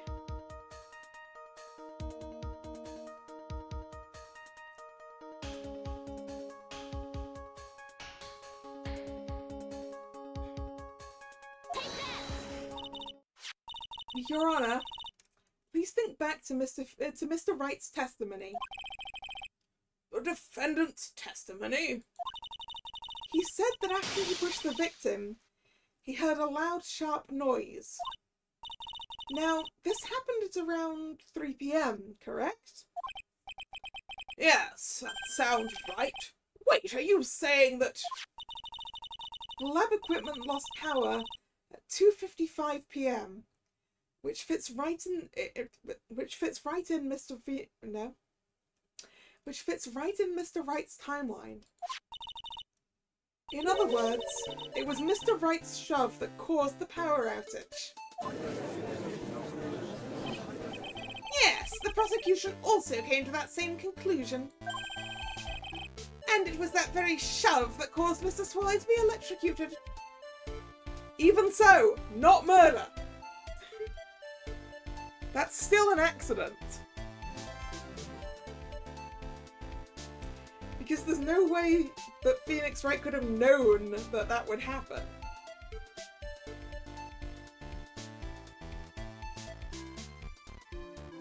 Objection! I'm afraid I can't agree with you there, Mr. Payne.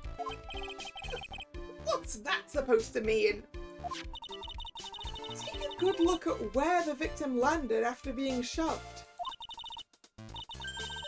See the umbrella? It's by the electrical pole. That's right. The victim banged into that pole as a result of being pushed. It was that impact that caused the cable to break. Well, that makes sense. And then the victim was electrocuted. The victim would have had to have moved to be electrocuted.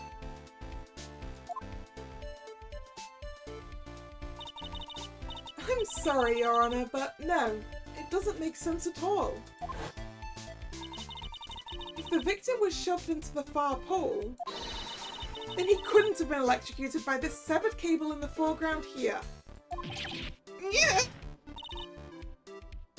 In other words, someone other than my client must have electrocuted the victim.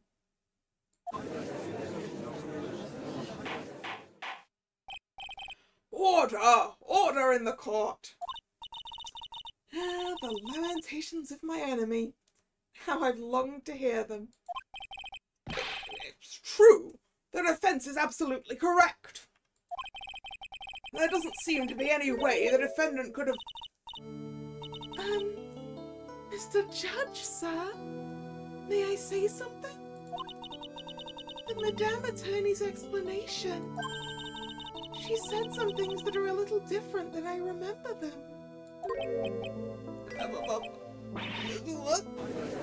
What the... Please, just once more. Please testify one last time. Please, Mr. Judge.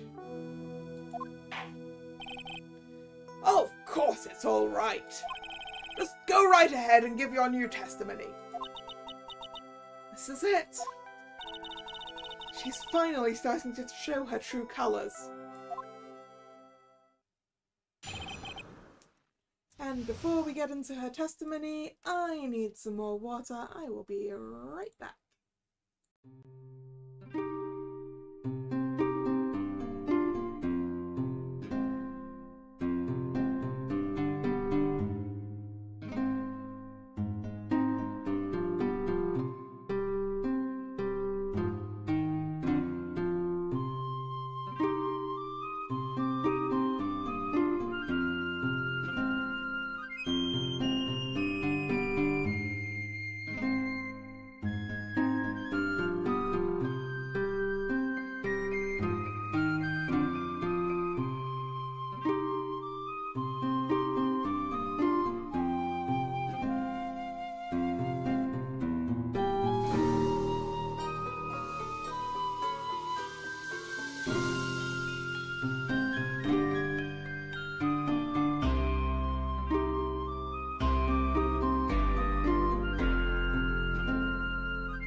And I'm back.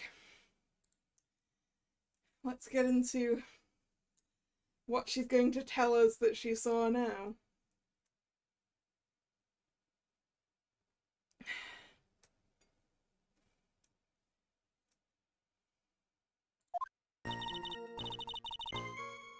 The truth is, Feeny pushed him twice.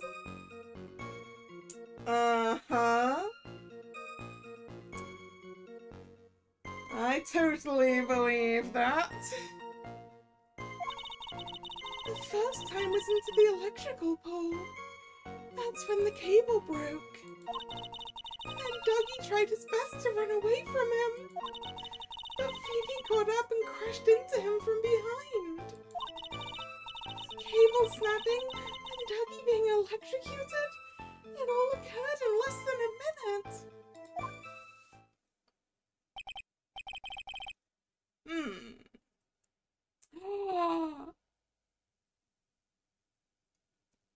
Contradiction! Contradiction!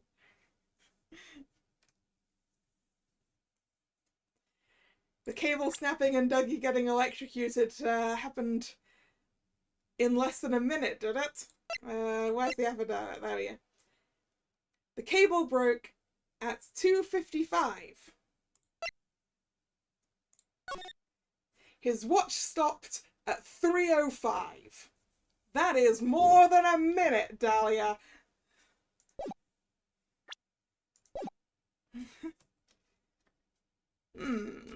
So, after being shoved, the victim got up and tried to run away. And that is when the defendant pushed him for the second time. I'm so sorry, Feeny, tell the truth. Am I doing the right thing? Am I, Mr. Judge? Of course you are, my dear. As painful as it may seem, you are. Judge, she is lying to your face and putting on a cutesy little girl act to do it.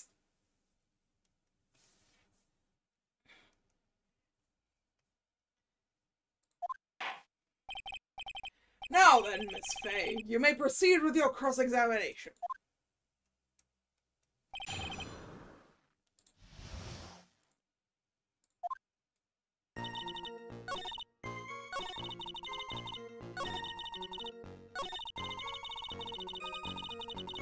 It all occurred in less than a minute, did it? Did it, hackers like? Objection! That's enough, witness. I'm afraid I don't understand. You will in a minute. Could you please take a look at this picture? Oh, that medicine. That's the one Feeny likes to take for his cold. It's not the medicine I want you to look at. It's the wristwatch. It stopped at the precise time the victim was electrocuted. In other words, 3:05 p.m. Yes, and your point is, Ms. Fay? My point is this. What time was it when the lab suffered that power outage due to the cable snapping?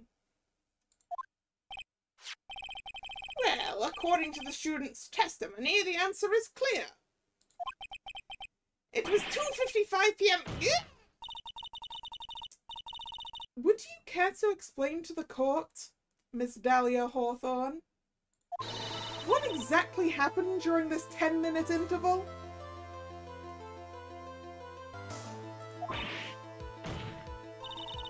The defense proposes that it was during this interval that the real murderer killed Mr. Doug Swallow.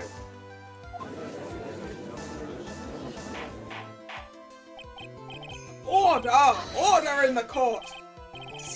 Since the real murderer? Objection! Even you can't deny that the time between the cable breaking and the electrocution are completely unaccounted for. Then who was it?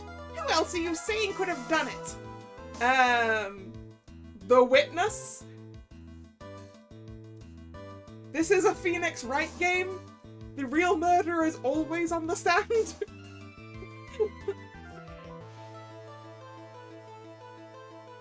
And not only that, but this is at least her second murder.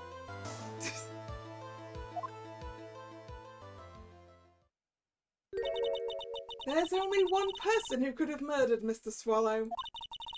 Only after my client had left the scene was there a window of opportunity for the real killer. Miss Fay, is the defense ready to indict someone as this real killer? Yes, okay, except for the part. Well, no, I mean, technically we did have the assassin on the stand at one point, but yeah.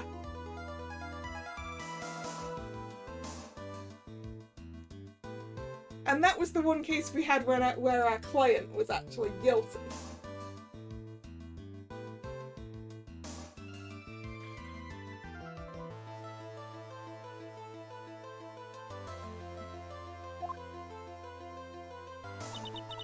It's finally time. This is the moment I've been waiting for. Yes, Your Honor, we are ready. Very well, but remember, if you accuse the wrong person, you will be penalized. Think very carefully before you speak, Miss Fay. Now then, Miss Fay, let's have it. Who is the real killer?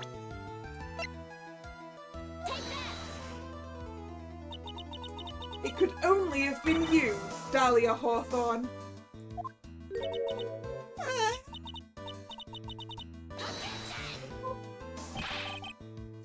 Defense is grasping at straws. 10 minutes passed between the time the cable broke and the time of the electrocution. What exactly were you doing that whole time, Miss Hawthorne? Were you really listening to some music while cheering them both on as they fought? I find it hard to believe that you didn't lift a finger to stop the men dearest to you.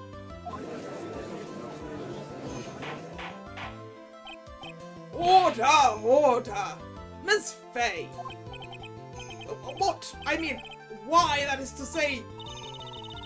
Miss Hawthorne, I believe you did witness the two men fighting on that day. However, after Mr. Wright pushed the victim and subsequently left the scene, it was you who pushed Mr. Swallow to his death by your very own hands. How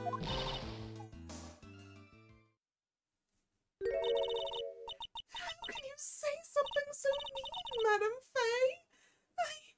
I didn't do anything. Miss Fay, this is a very serious... Your Honor, please, I have something I want to say. You... what is it? Please strike everything the defense said just now from the record. What the... are you daft? You're totally wrong, Miss Fay. Dolly, she couldn't do something like that.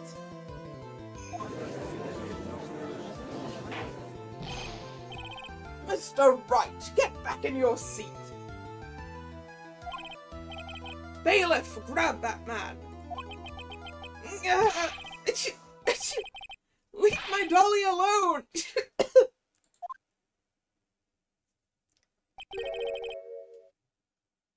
Ooh.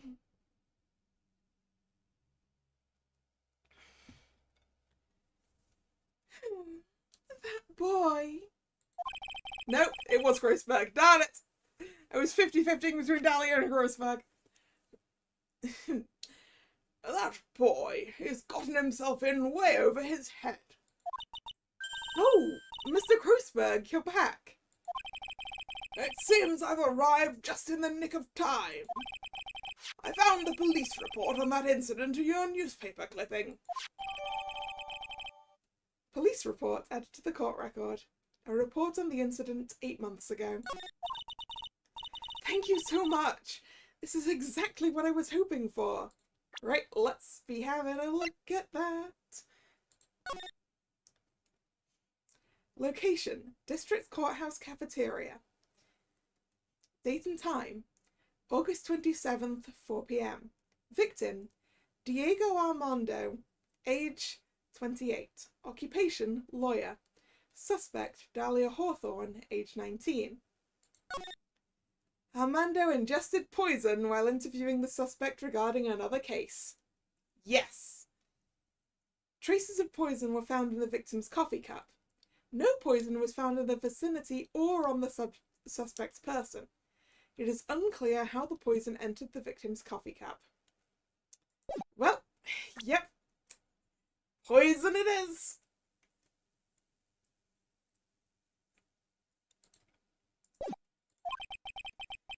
You'd better take a good look at it. It, details how you came to lose your boyfriend. Oh, no. Oh, no. This is why Mia is taking this personally.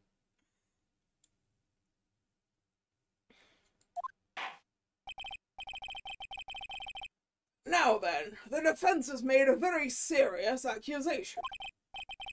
Mr. Payne, what do you have to say about this? Well, really, Your Honour, that is, May I interrupt you for just a moment, Mr. Prosecutor? Don't worry, sorry. Don't worry, my dear. I have this situation well in hand.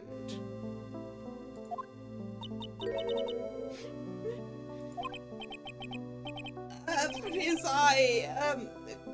go right ahead.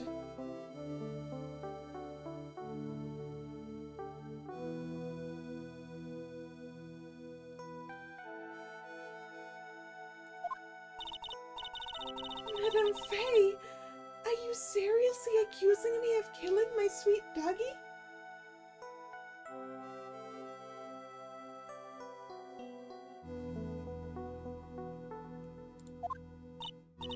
Yes, I am. Not only am I saying you murdered Doug Swallow, but you also tried to pin this whole thing on your current lover, Phoenix Wright.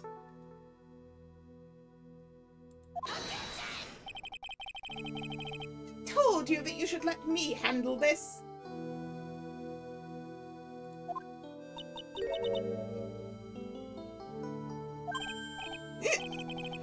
Sorry, please go ahead.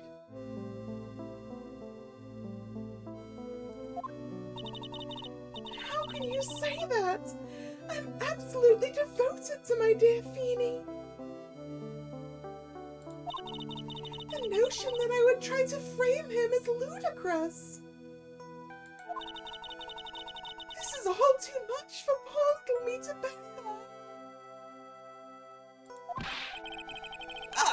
I believe the girl is trying to ask what on earth her motive would be. Well, I have a motive. The answer to that lies somewhere in this police report. It must.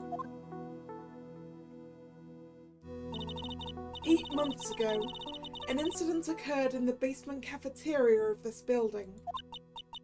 And then, that same day, the two of them accidentally meet.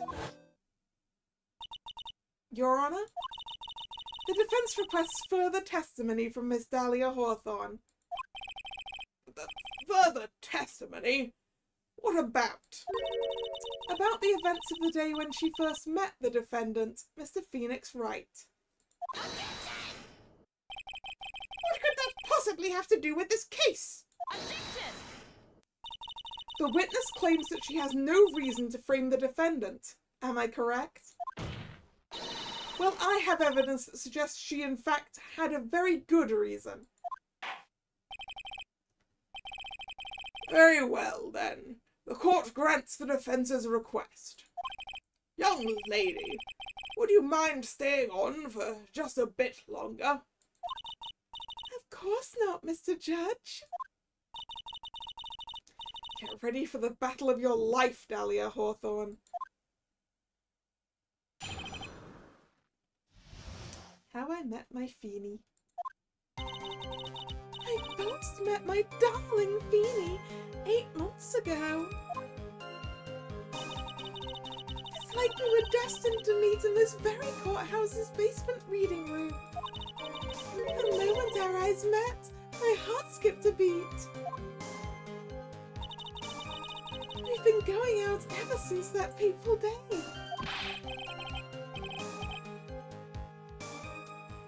We're so lovey-wovey, we literally make people sick. It's just jealousy, I think. Mr. Wright, do that again and you will be held in contempt of court. And now we enter the final act of our little drama. As we used to say in the days of my youth, go get her.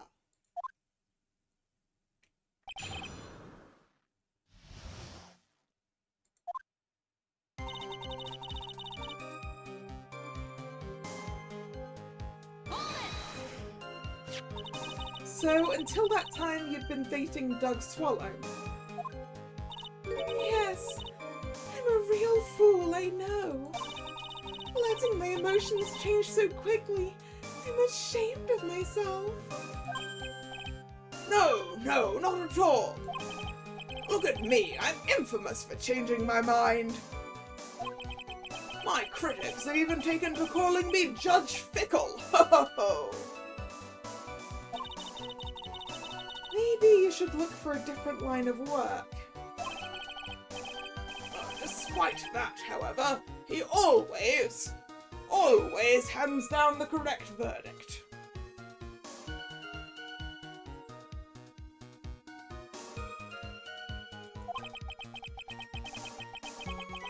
That's why some people also call him the Great Giorgini. Really?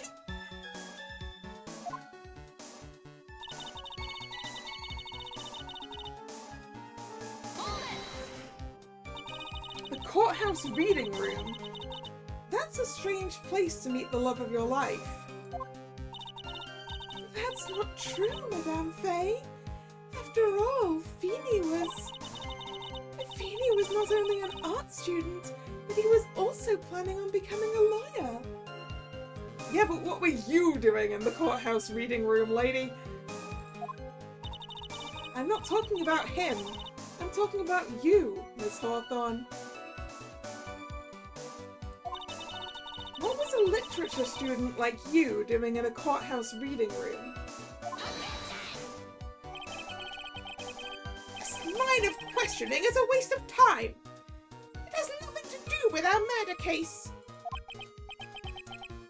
Miss Faye, I'm warning you, if this has nothing to do with Mr. Swallow's case. You have to remember the judge is on Dahlia's side. You'd better tread carefully.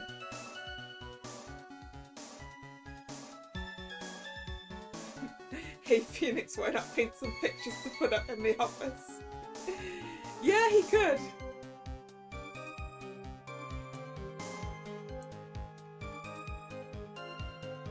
Let's keep pressing. Your Honor, if you'll allow me some latitude, I think I can establish relevance. Please ask her to continue on with her testimony. Very well. Young lady, I've got a simple question for you. What were you doing downstairs in the courthouse reading room? If it pleases Your Honor, the answer is simply this. I had come to this courthouse to do some research for a paper I was writing. Well, that's a bold-faced lie.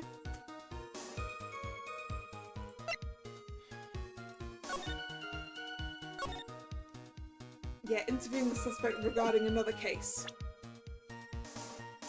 Objection! Miss Hawthorne, you weren't here because of your research paper, were you? Didn't you actually come here for a much more important reason? What is the meaning of that cocky smile on your face, Miss Faye? 8 months ago, right here in this very courthouse, there was another tragedy. Another tragedy? Do you mean the incident in which an attorney was poisoned? The name of the suspect in that incident is listed here in this report. And that name is Dahlia Hawthorne. What? Dahlia Hawthorne? Yes, the sweetie pie of everyone's eye, Miss Dahlia Hawthorne. She was the prime suspect in a criminal case just 8 months ago.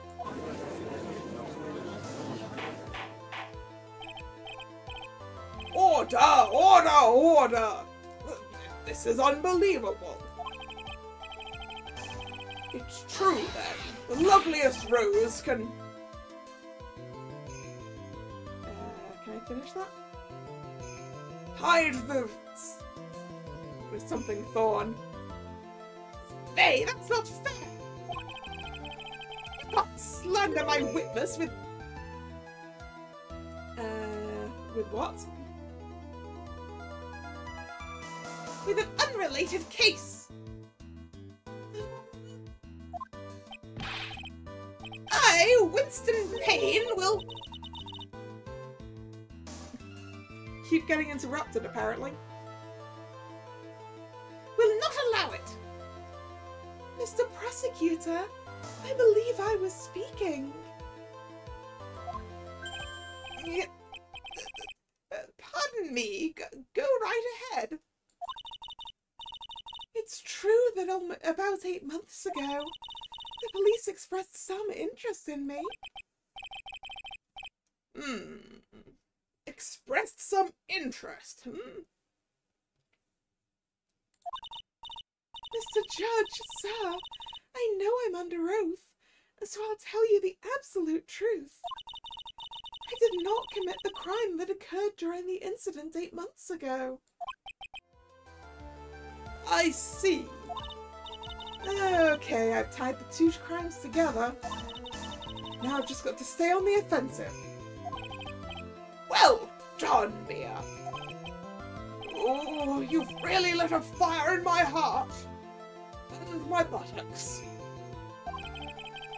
I can hardly tell what is more inflamed, my spirit or my hemorrhoids.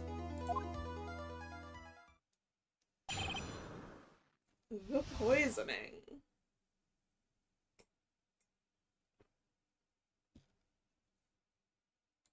I met the lawyer who was poisoned to discuss something in the cafeteria that day. I left my seat for just a moment, and that's when it happened. From what I heard, it was a liquid poison that is lethal in just 2 teaspoons. Not only that, I heard it was a very special kind of poison. So you see, at infant, I wouldn't even know where to get a poison like that. You were dating a pharmacology student.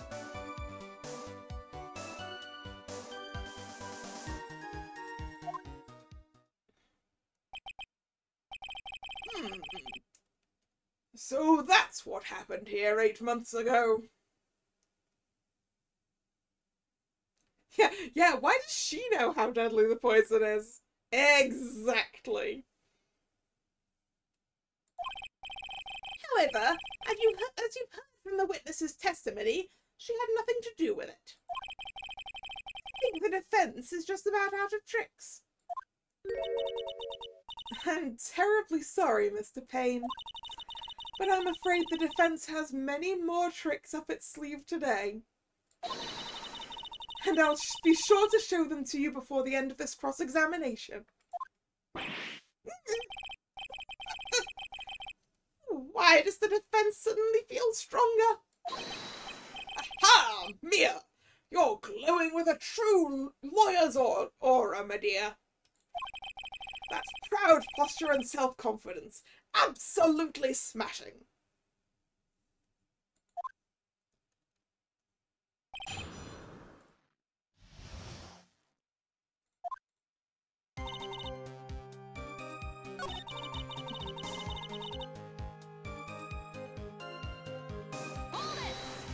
Where did you go?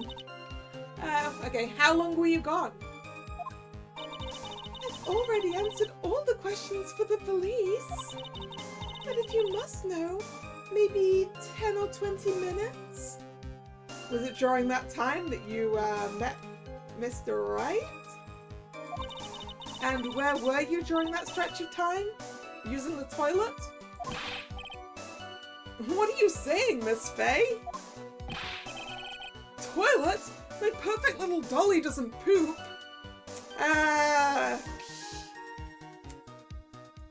She poops, Phoenix. Everyone poops.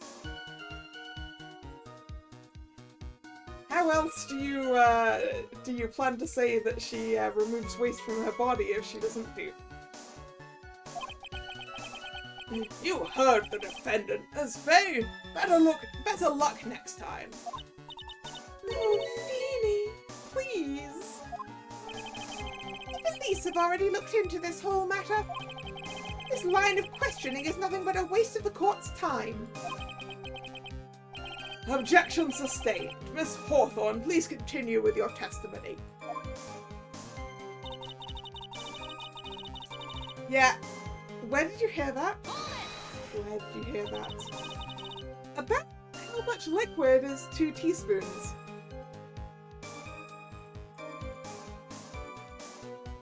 Mia, 2 teaspoons is about 2 teaspoons.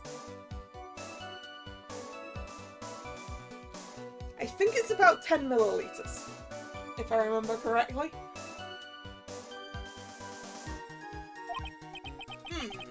Well, let me see. My bottle of eye drops says it's half a fluid ounce, which is equal to 3 teaspoons. Oh, of course, we've got to explain it in fluid ounces because this is an American translation. What the heck is a fluid ounce anyway? Why is that a reasonable measurement?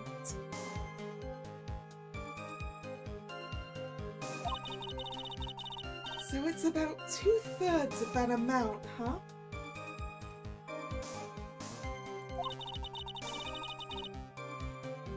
The poison was found in the lawyer's mug of coffee. It must have been after I left the table. That he drank it, yeah. Someone must have quietly slipped it in there.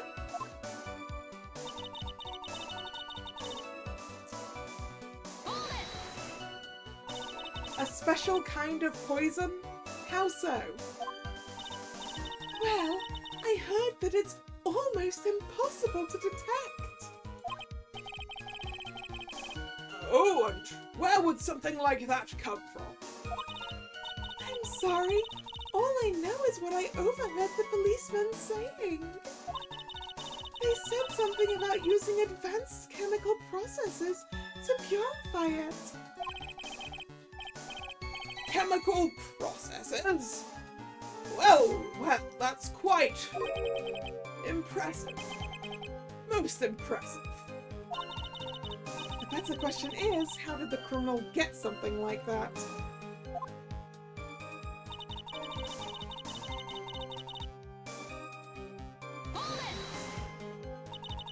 And that's the reason they didn't arrest you?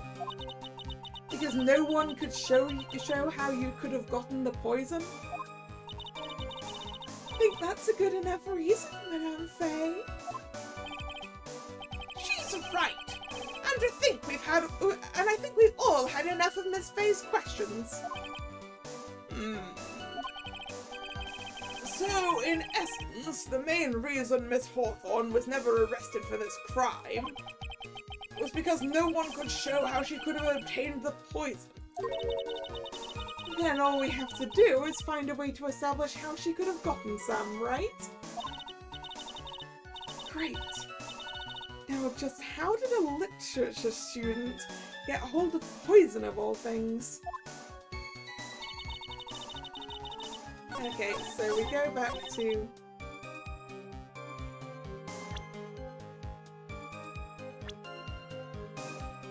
Do we present the pharmacology student? Or Dahlia's own thing that says she was dating him? No, I think the student. Addiction! You wouldn't know how to get that kind of poison? I don't believe you. What? In fact, you had easy access to that kind of poison, didn't you?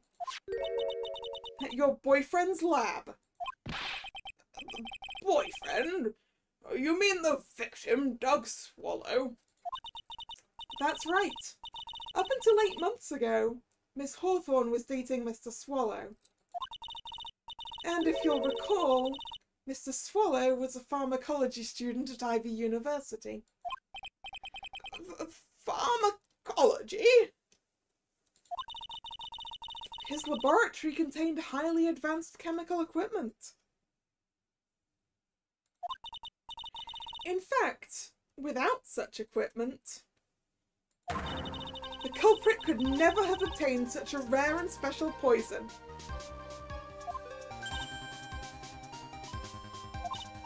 Well, Miss Hawthorne, it seems you had access to such a poison after all. And then, it was a matter of slipping it into the victim's coffee when he wasn't looking. The only person who could have done that was the one sitting at his very table. You.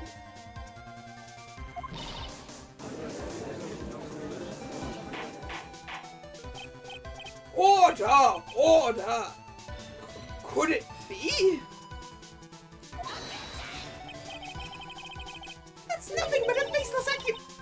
May I say something, Madame Faye? What is it, Miss Hawthorne?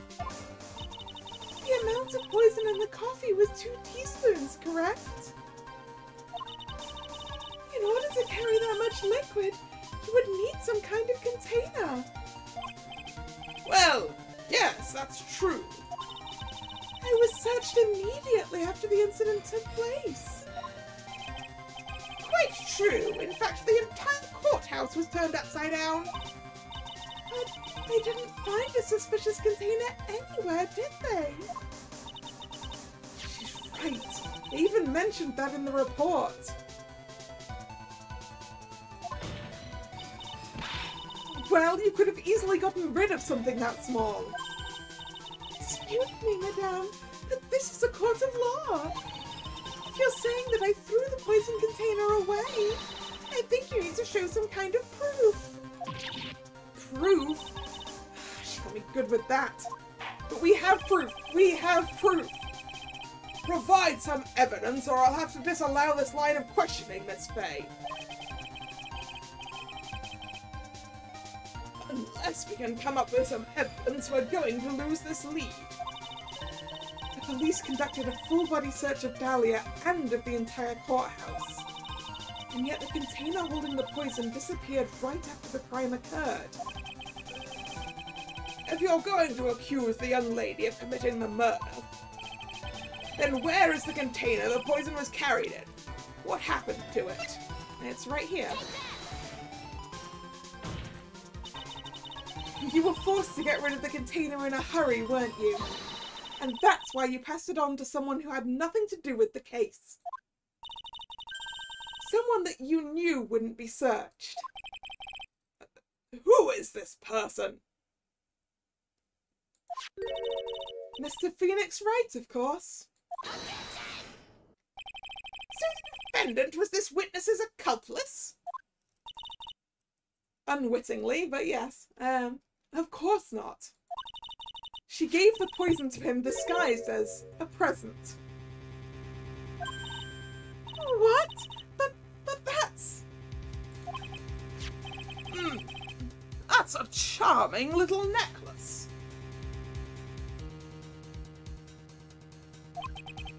Is this a little bottle?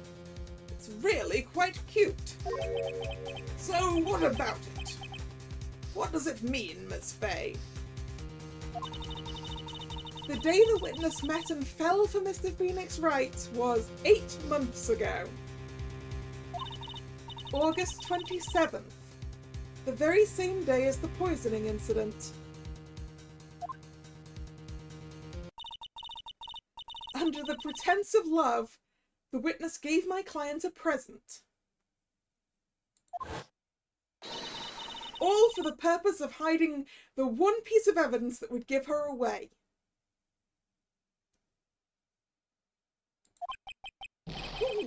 What? Are you saying there's a deadly poison in here? Maybe traces of. No, there's no longer any poison in that bottle. However, I'm certain if the crime lab were to analyze it, they would find a trace amount.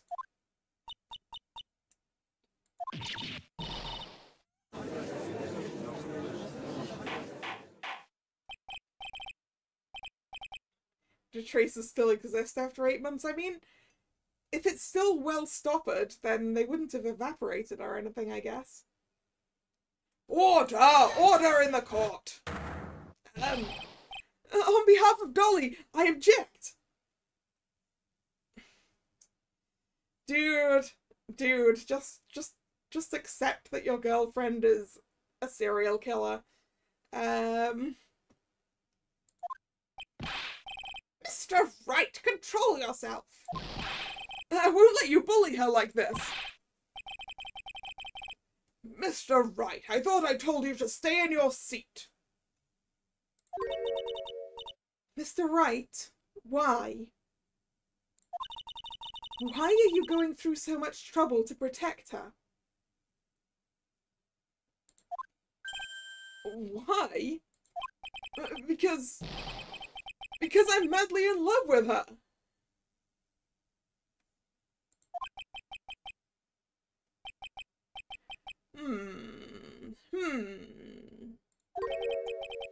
Madly in love. I haven't heard anyone say that in a long time.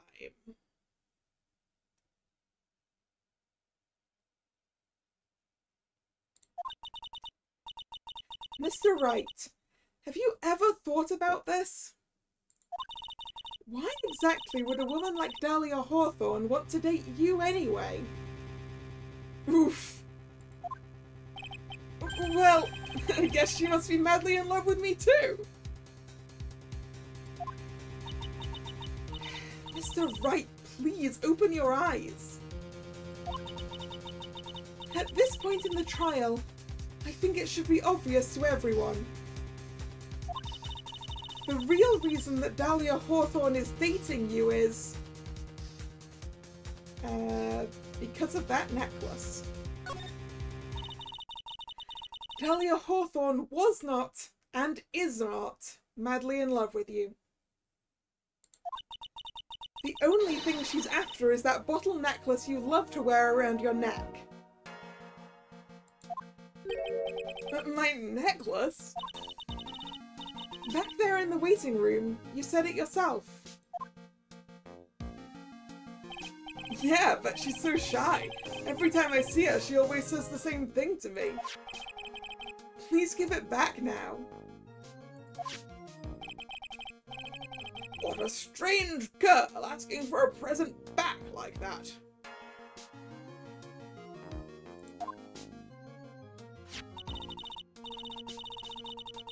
For Dahlia Hawthorne, that necklace is irrefutable evidence of her crime. That's why she absolutely had to get it back.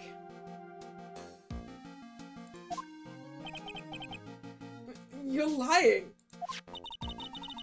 But you never gave it back to her. And to make things worse for her, you insisted on showing it to everyone you met.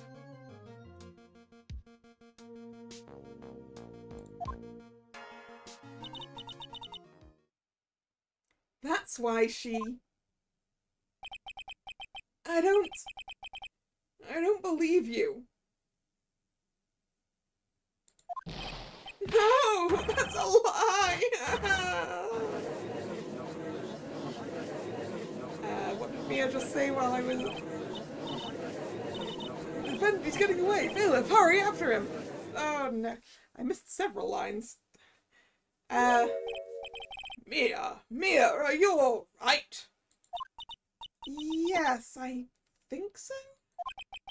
That boy, he went completely insane!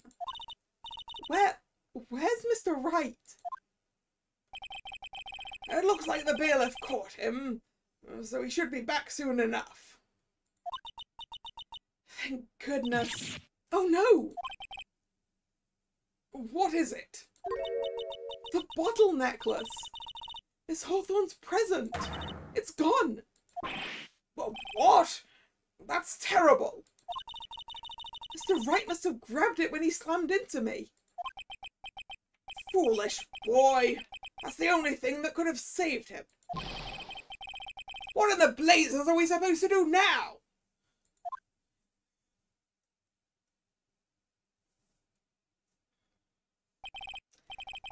Mr. Wright, this sort of behaviour is unprecedented in the history of this court.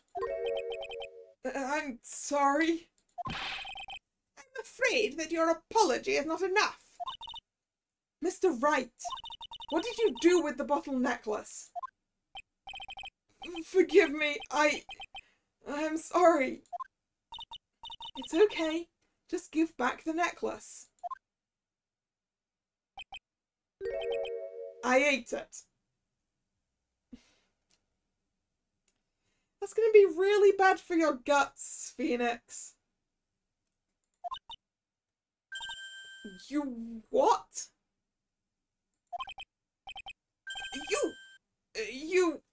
You ate it? It was too big to swallow, so I had to chew it into little bits first, but yeah.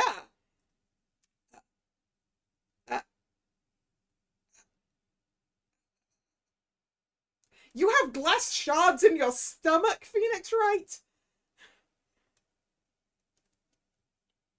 Your teeth can break through glass and metal? What the hell? Yeah. What the? What is he doing now? Confirms your point that he's acting like a primary school kid rather than a university student. Yeah. Yes, he has attempted to dispose of the evidence by eating it. That is in fact something I would expect from a toddler. So yes, preschool is more accurate there, I think.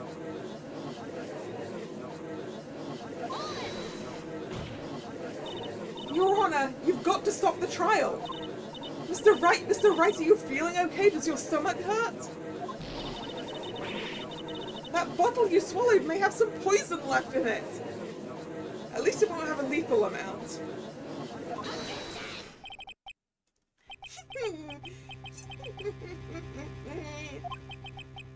Seems the defendant has proven the prosecution's case for us. Clearly, that bottle did not contain a deadly poison. How can you be so sure? I think that's obvious. As you can see, the defendant is still very much alive.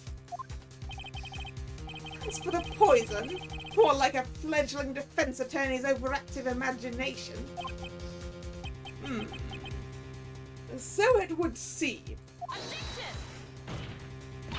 No, there must be some mistake. The bottle must not have had any poison left in it. Are you forgetting it's deadly at 2 teaspoons? He's not going to drop dead with trace elements. Either that or the poison must have lost its potency. There. It's all right, rookie. Trusting your client is the most noble thing a defense attorney can do. And it's heartwarming to see that you placed this much faith in Mr. Wright. But that's how it is for us on the prosecution side, too. For example, I would trust the witness, Miss Hawthorne, with my very life. Ooh, I wouldn't do that. Which is why I can state that your assessment of her is completely wrong. That's enough. Unfortunately, Miss Fay, I cannot accept your explanation of the events. But why? This may be impossible for a beginner like you to understand. But in a court of law, evidence is everything.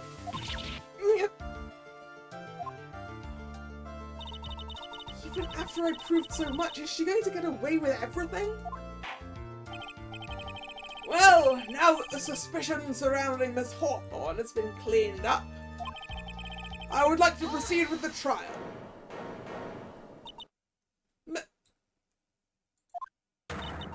Mr. Wright! I'm sorry, Miss Fay. It totally slipped my mind. I'm really, really sorry.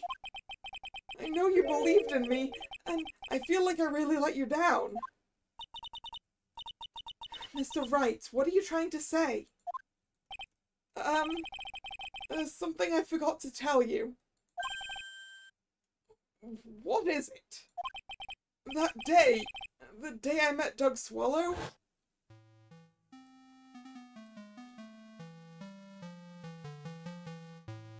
That girl, you shouldn't see her anymore. Hey, it's none of your business. I'm telling you for your sake. If you continue to see her, it's going to be bad news. You're lying! Just listen to me. There's something you need to know about that girl. Last night, someone stole some poison from our lab. Poison? The same thing happened 8 months ago. A drug sample was stolen. She came to the lab that time too. It could only have been her. That girl is a thief. Stop it! Don't talk about her like that.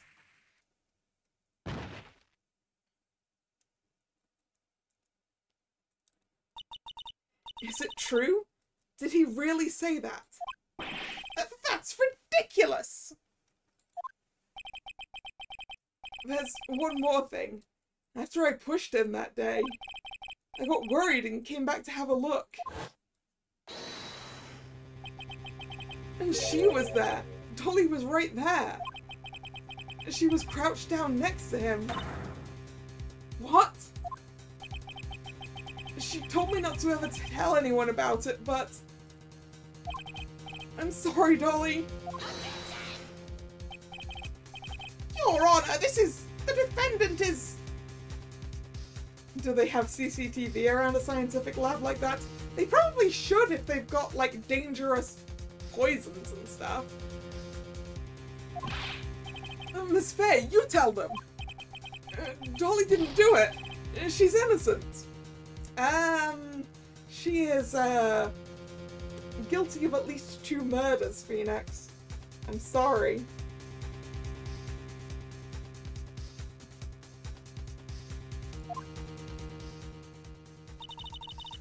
So Dahlia stole poison 8 months ago too, huh?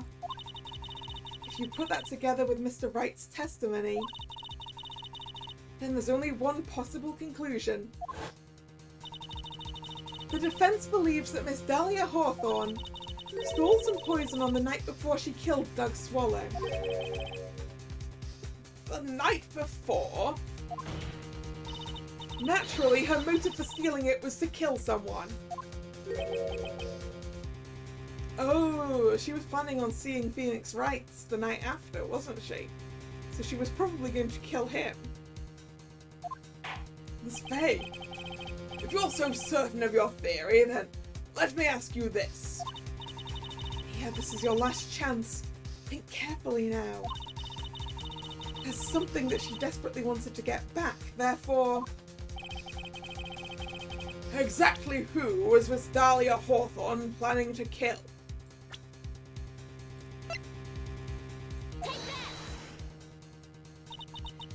There was one person who was standing squarely in Miss Dahlia Hawthorne's way, and that person was Mr. Phoenix Wright.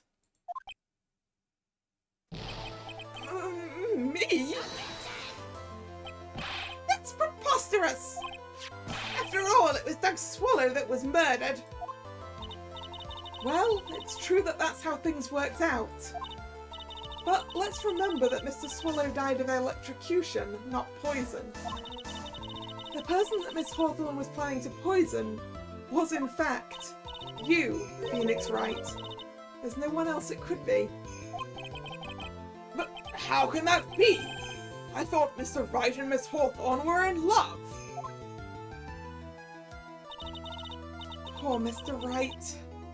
This must be killing him. Hang in there. I'll bring it to justice, I swear it. As I said before, the only thing Miss Hawthorne truly cared about was the one piece of evidence linking her to that incident 8 months ago. That's right, the bottle necklace. That's all she cared about. But even so, why? Why would she go so far as to murder him? 8 months ago, just after the fall of that attorney in the basement cafeteria, Dahlia Hawthorne could think of only one thing. How to get rid of the bottle necklace as quickly as possible. No, it can't be. It was a pretty good move she made too. The evidence was missing for a long time. But there was just one big problem. Although she got him to hide the evidence, Mr. Wright refused to return it to her. To him, the tiny little bottle was a treasure. It was a cherished treasure. He even showed it to everyone he met.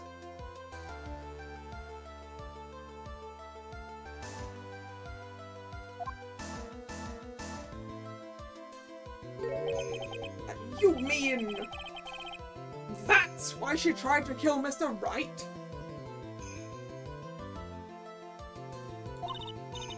Correct, Your Honor. It was to retrieve that piece of evidence.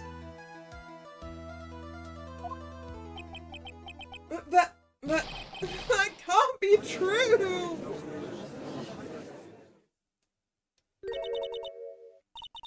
Feeny, what a joke you are.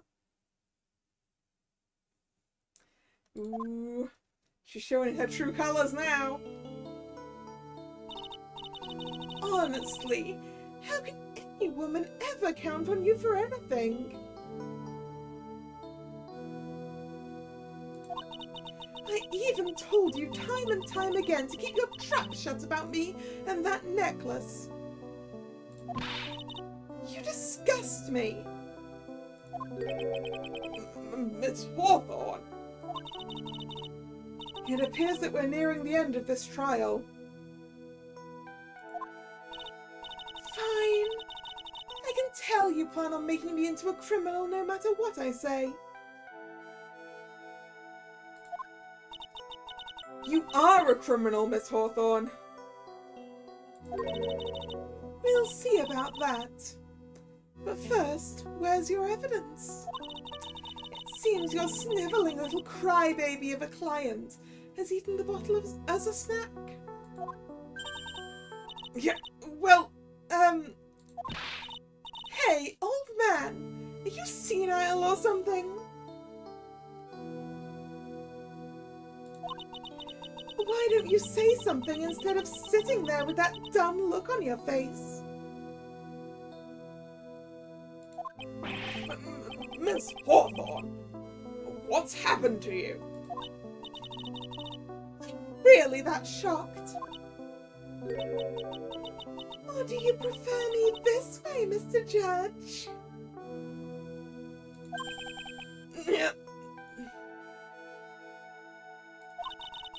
With absolutely no proof, you treat a voluntary witness like she's a mass murderer.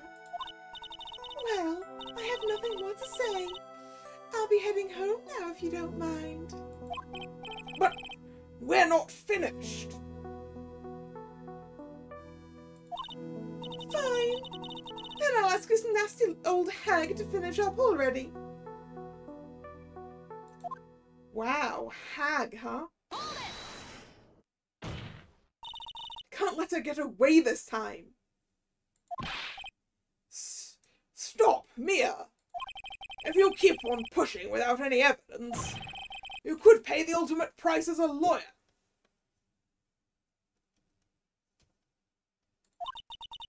The ultimate price?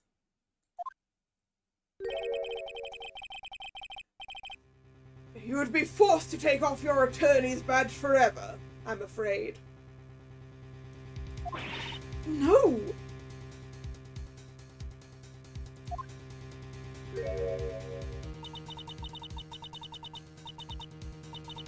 You'd better think it over carefully, Miss Fay.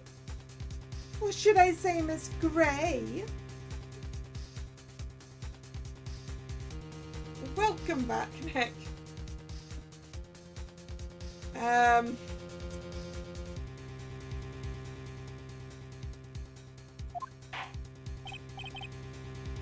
Well, Miss Fay, can you provide evidence that would establish her guilt once and for all? If I mess up here, my career as a lawyer is over.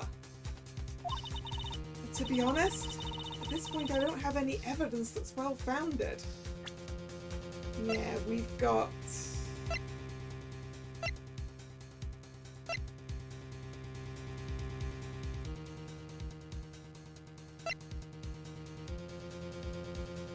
We haven't used the Cold Killer X yet.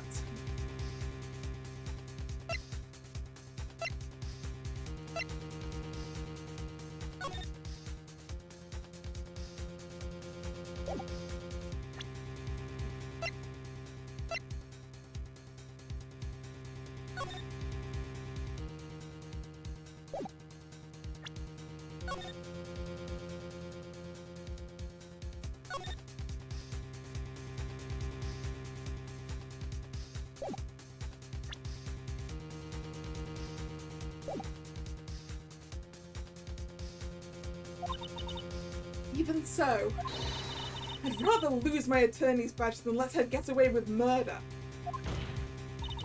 Your Honor, the defense would like to present proof. If possible, you can't. Oh, it is the Cold Killer X. The stuff in the Cold Killer X bottle is not Cold Killer X, is it? It's the poison that she stole the night before. She lifted Mr. Wright's pills off him. And she's replaced them with something that'll kill him. I think she intended on taking it to where he lives and leaving it there, and he would just take it and die. Possible, you can't possibly. Stupid woman. It is the opinion of the court that there has already been enough discussion. Therefore, I will allow only one piece of evidence to be presented. Just one? If you are unable to establish her guilt, then I'm afraid that a very harsh verdict will immediately be handed down on Mr. Wright.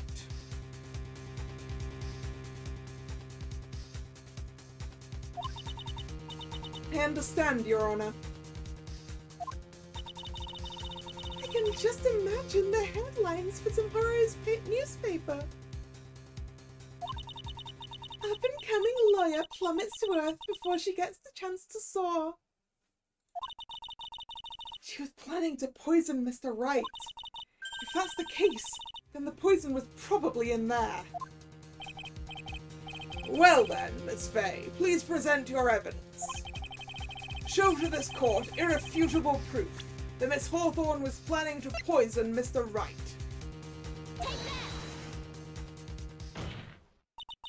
Here it is, Your Honor. The evidence that will prove her guilt once and for all. Cold Killer X? Phoenix Wright's beloved cold medicine. Rookie defense attorney have a bit of a cold?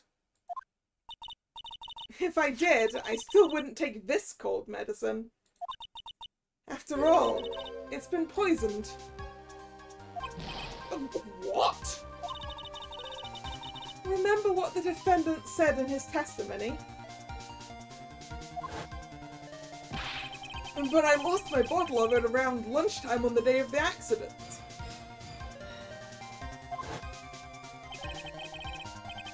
I always eat with Dolly, just the two of us.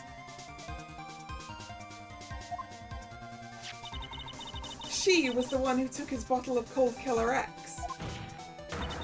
Then she poisoned it, knowing that Mr. Wright was going to take some. You're really grasping at straws. After all, it was the victim, Doug Swallow, that was holding the medicine. Yeah, and good thing too. Otherwise Phoenix Wright would be dead.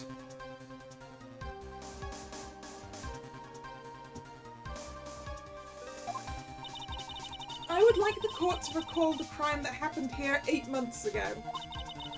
Where did Miss Hawthorne hide the evidence? Oh, what are you talking about? 8 months ago, the poison was hidden in her bottle necklace, which she then gave to someone else for safekeeping. Someone she had accidentally run into in the reading room. My client, Mr. Phoenix Wright.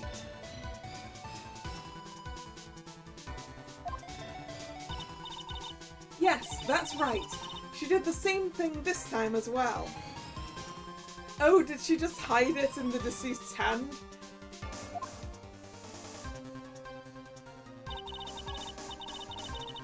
After shoving the victim, Mr. Phoenix Wright left the scene of the crime.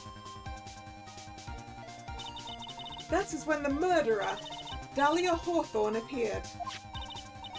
With her, she was carrying the poisoned bottle of Cold Killer X. This, of course, was so she could carry out her plan to murder Mr. Wright. I believe she did testify that she was going to meet with the defendant. Yes, and she heard and saw everything that happened at the scene of the crime, including what the defendant and victim were arguing about, and the cut electrical cable. That's when she realised, I can't allow Doug Swallow to live. She used the severed electrical cable to silence him forever.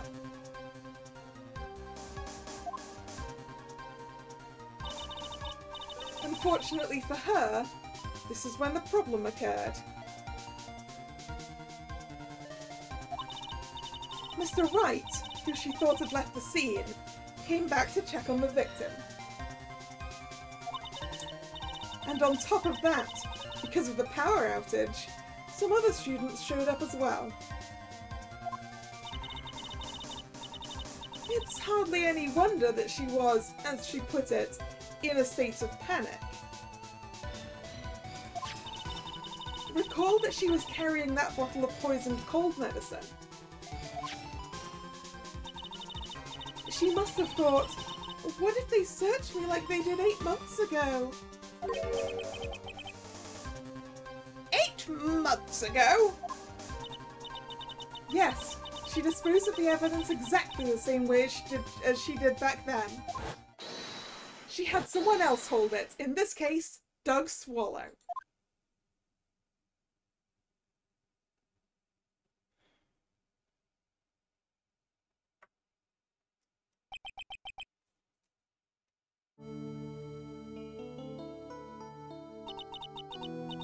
Oh, come on now, everyone.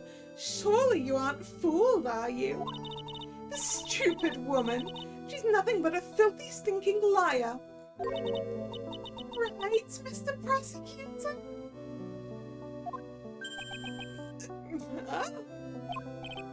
Yes, that's exactly right. It's just pure desperation. I wonder which one of us is the desperate one. So, Miss Hawthorne, this cold medicine, I wonder if you wouldn't mind taking some. Well, Mr. Wright ate that necklace of yours, right? Now it's your turn to prove your innocence. What do you say? If I'm just a filthy, stinking liar, then there's no need to worry. So come on, show us. I dare you to take some of this medicine right now.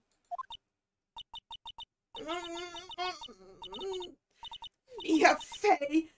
Mia Fey! Ooh! Do you think you've won? Well, do you, Mia Fey? She incinerated the butterflies.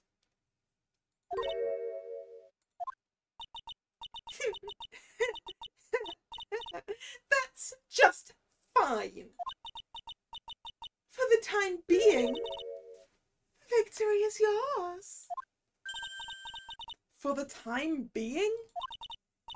Well, I have a very long memory, you know. You and I will meet again. I'm certain of it. Well then, Mr. Judge, I'll see you later too, okay?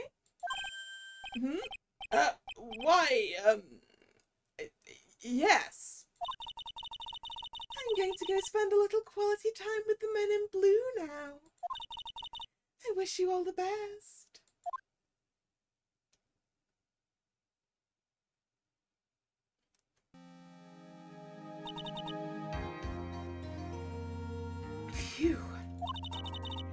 finally all over. I refuse to accept this. The defense hasn't shown a scrap of evidence to support their outrageous claim. But even so, your witness seems to have accepted it. Here! Oh, Winston Payne! I don't believe one word this rookie lawyer has said. Well then, Mr. Payne, let me ask you this. Yes? Would you care to try this cold medicine? What?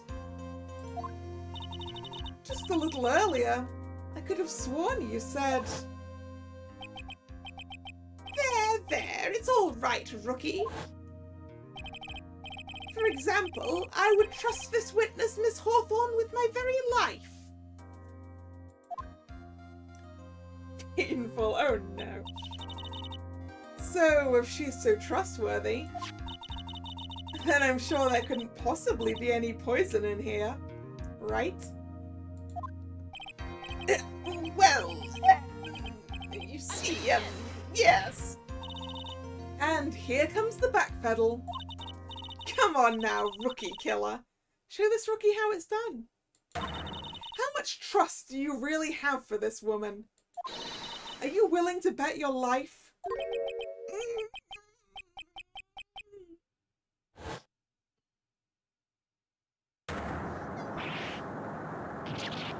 It's flying off, my beautiful hair.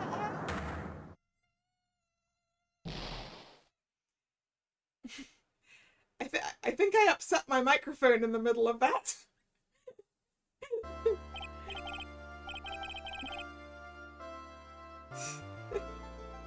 Is this the origin of Mr. Payne losing his hair?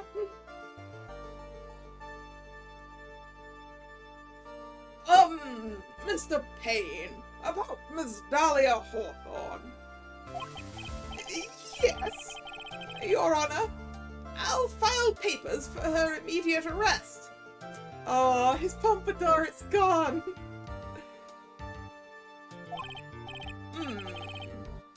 Tragic, but not surprising. I knew there was something suspicious about her from the very beginning. Yeah, keep telling yourself that, Judge. Don't lie, just admit you were wrong. By the way, Miss Faye. Yes, Your Honor? Was it just me, or did you and Miss Dahlia Hawthorne seem to know each other? Poor audience with tiny strands of hair all over them. Oh no! Your Honor, whether we did or not has no bearing on this case. Very well. How old is Mia right now? Oh, she doesn't have her own thing in there. Mr.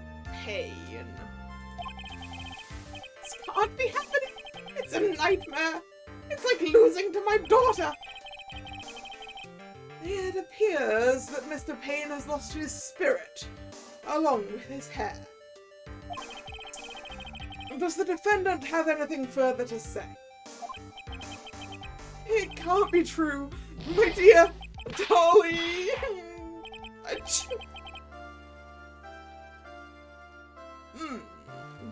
Very well then. I believe I am ready to pass judgment and bring this trial to an end. The court finds the defendant, Phoenix Wright, not guilty.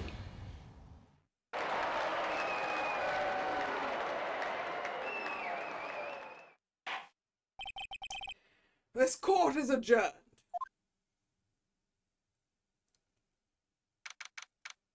April 11th, 3:16 p.m., District Court, Defendant Lobby number 3. Mia, you are wonderful in there. Thank you for everything, Mr. Grossberg. During the verdict, I thought my hemorrhoids were going to explode like Mount Vesuvius. Mr. Grossberg? Do you, maybe think you could stop talking about them? That's rather rude. Anyway, this case really made me think. What does it really mean to have a relationship of mutual trust with the client? Perhaps it is we veteran lawyers who have lost sight of this. Oh, Mr. Wright! Congratulations! Thanks. You know, I was thinking. Go on. The dolly that I saw up there on the witness stand. I don't think that was really her. What?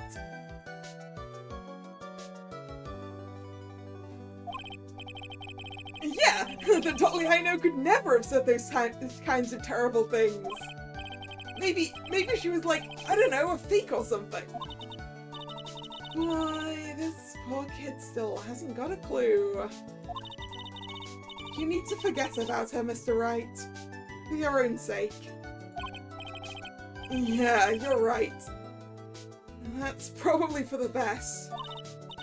Also, you need to relax a bit more. And try to grow up a little. But... out of all my friends, everyone says I'm the most grown up. I fear for the rest of your friends.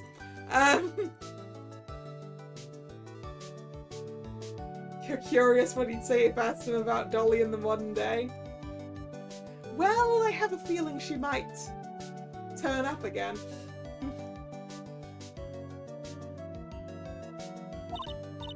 What kind of company does this guy keep? Right now, I am studying to become a lawyer myself. That's what you keep saying. But I thought you were in the art department. Well, yeah, I am. But there's a friend I desperately want to help. And if I hurry, then I should still be able to save him in time. I see. Say, Miss Fay? A lawyer is someone who can help people when they're in trouble, right? Mr. Wright, I'm still new at this myself. But I think that's exactly what a lawyer is. Okay, I'm going to do it. I'll study my butt off. I'll become a lawyer for sure. I hope we see each other again someday. Maybe even in court. And as they say, the rest is history. Indeed. It's been 5 years since I was acquitted of all charges. I became a lawyer like I planned and managed to save my friend. But Mia has passed on to a better place. For me, this trial brings up a lot of painful memories. But it also brings up some very precious ones. And memories that I thought would never rise to the surface again. Mia is gone now. But even so, I can hear her in my mind. Phoenix, no matter what, always believe in your client. In a court of law, your greatest weapon is your belief. 5 long years. Something has happened that's made me think back to her words of wisdom. But that is a story for another day. Episode 1, Turnabout Memories, the end. A brand new episode has been added. I would like to save my progress. And then I would like to make a start on the next case with the remaining 40-ish minutes we have of our regularly scheduled time together.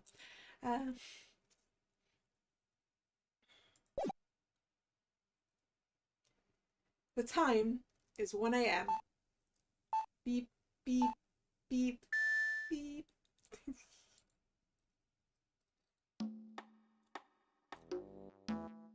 Detective, we made it! Phew, what a relief. That the jewel is still safe. Oh, Gumshoe. You said it, pal.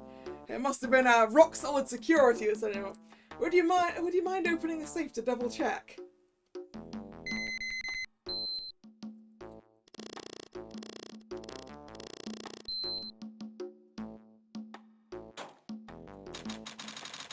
Two codes.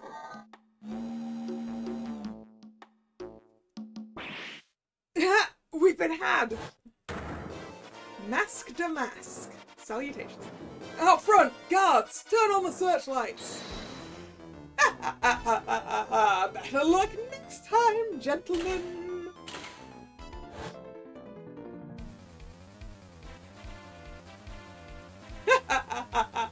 Excuse me, but I'm afraid I must be leaving now. We shall meet again when the next moon is full.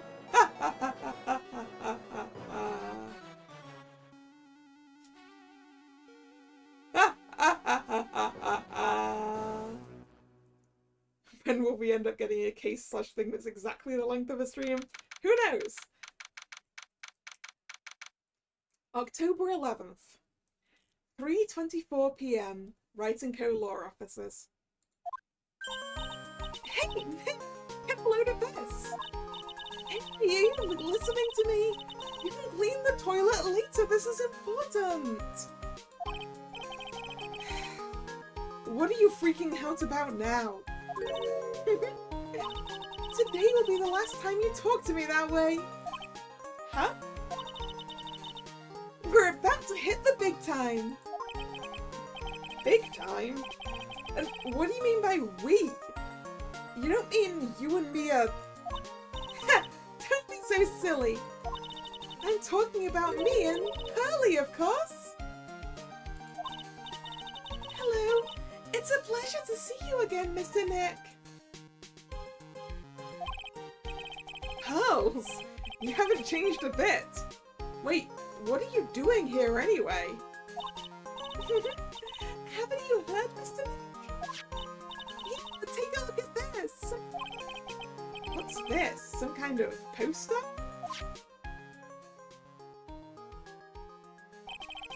Ah! The jar. Rain Village? Isn't that... That's right! It's our hometown! Pearly and mine, that is.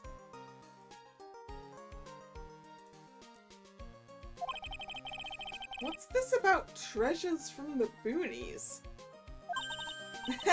Very funny. You can laugh all you want. But you'll be singing another tune tonight. Tonight? What about tonight?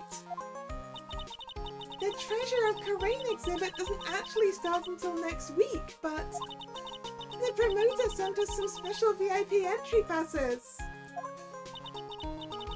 That's why I dressed up extra special today. What do you think, Nick? Same Maya, different day. This young lady here is Maya Fey. The younger sister of Mia Fey, my friend and mentor. I first met her 2 years ago. I was working on the case surrounding Mia's death, and ever since then, I've been the one who's been keeping this law office afloat from behind the scenes. Actually, that's just a cover for her true identity. In reality, she's a spirit medium, and a bit of a shady character. Hey, who are you calling shady? And this little girl is Pearl Fey, but I usually call her Pearls. She's Maya's cousin, and a spirit medium in training herself. I know I'm a bit young, but I want to help in any way I can, Mr. Nick.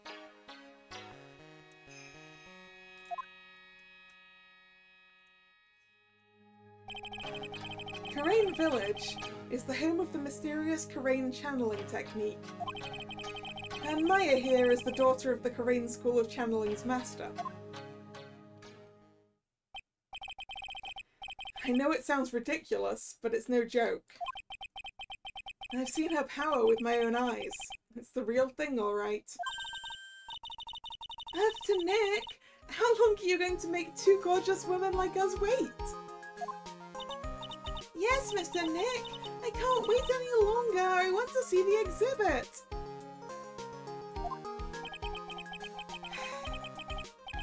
Looks like I don't get a choice here. Might as well head out. Treasure exhibit poster added to the court record. So I guess the treasures are getting stolen, huh? October 11th, 7:18 p.m. Lordly Taylor, main exhibit hall. Lordly Taylor. The city's fanciest and most expensive department store. Treasure exhibit, huh? I have to admit, I'm pretty impressed.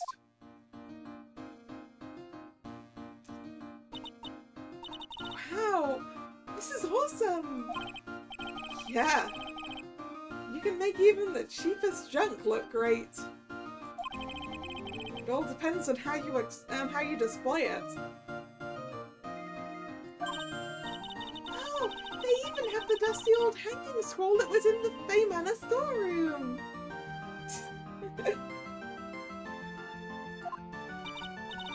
Oh yeah, I remember scribbling on it when I was just a little girl. On a family heirloom? Say, Nick! The person in charge of this exhibition is waiting for us in the basement warehouse. Hopefully it's been dusted. Alright. I guess we should go and say hello? I want to look around first. I think I remember this old folding screen here. I'm pretty sure it was an important piece of evidence in that murder case that happened in Karain Village. This folding screen is the greatest of all the spirit channeling secrets. The six-leaf Karain Sacred Writings folding screen. If it's so secret, why is it the most prominent thing in the exhibit? Yeah, if it's so secret, why is it here?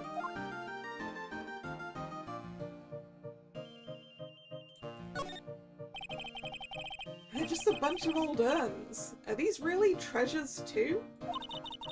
Of course they are! This is a treasure exhibit, isn't it?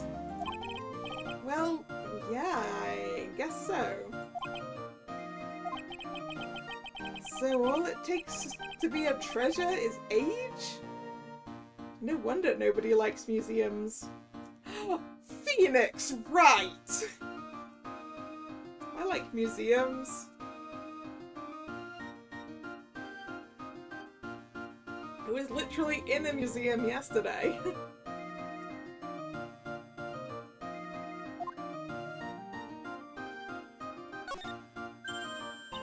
Oh! Mystic Maya, look! I can't believe it! Aw, it's so cute! It's a little diorama of Karain Village. Yeah, look at that. But somehow it seems to reek of dreariness. Oh, Mystic Maya, it's your house! It even says Fey Manor on it! Yikes, you're right! I kind of want to add the famous in front of it. Don't do it, Maya. They might get mad.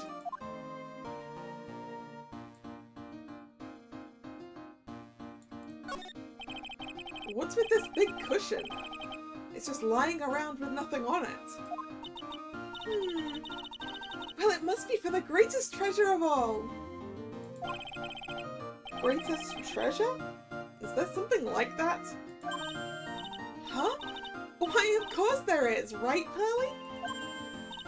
Oh, yeah, of course. Yeah, I'll bet it would really take your breath away. I mean, it's clearly the urn, given that that's got front billing on the poster.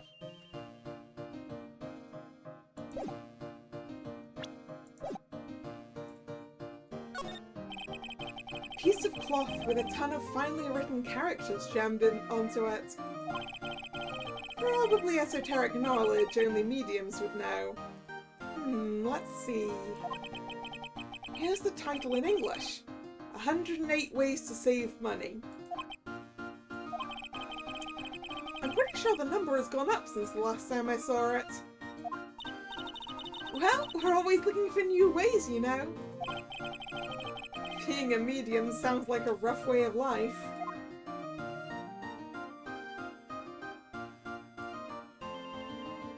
Looks like that's everything. Alright, let's go to where we're supposed to be going.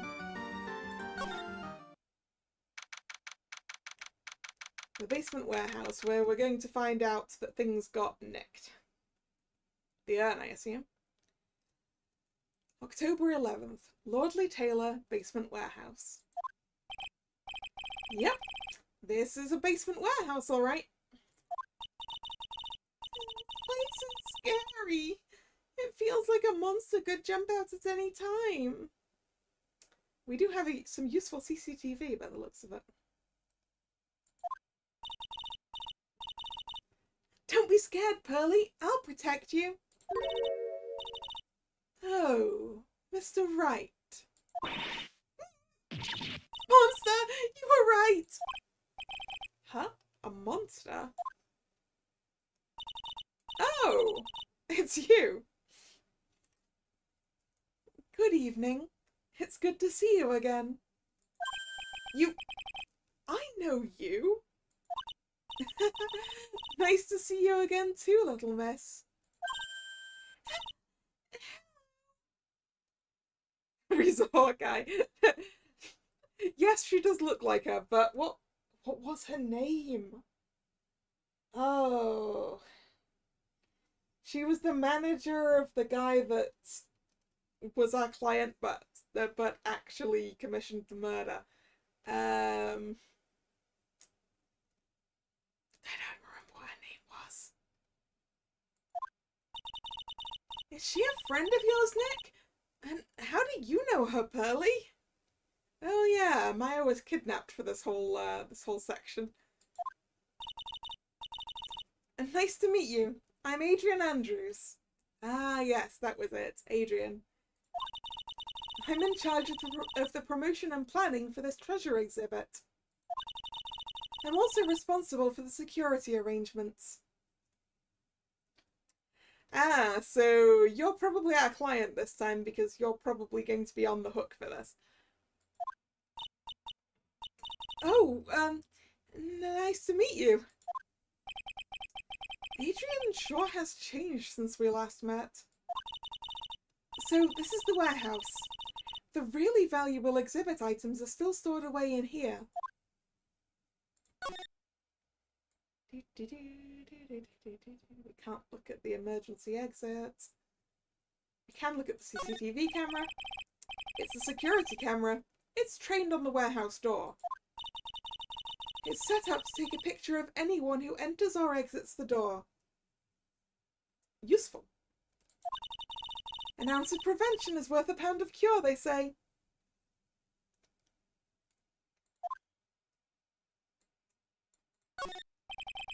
This computer, it looks like it's hooked up to the security camera above. And that means what? The camera is set up to take a photo of anyone who goes in or out of the storeroom. Then the data from the camera gets uploaded to this computer here. That's what. It seems relatively easy to get rid of this computer. I see. That's some pretty high-tech stuff.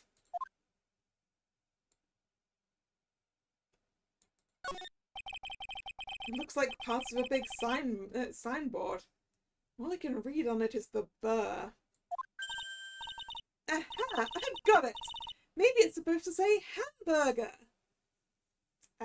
Probably not. I'm going with Wilbur. right hamburger that big. Like, maybe for the World Hamburger Festival or something. I kinda doubt it. Ha! I've got it! Maybe it said spaghetti! Why are you talking about food? Oh, wait, that's normal for you. Anyway, it says burr. There's no way it could be spaghetti. Well, maybe it was a typo.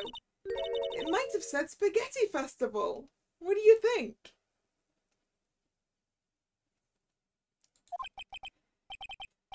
Okay to me. Besides, spaghetti is the only thing more tangled than your reasoning.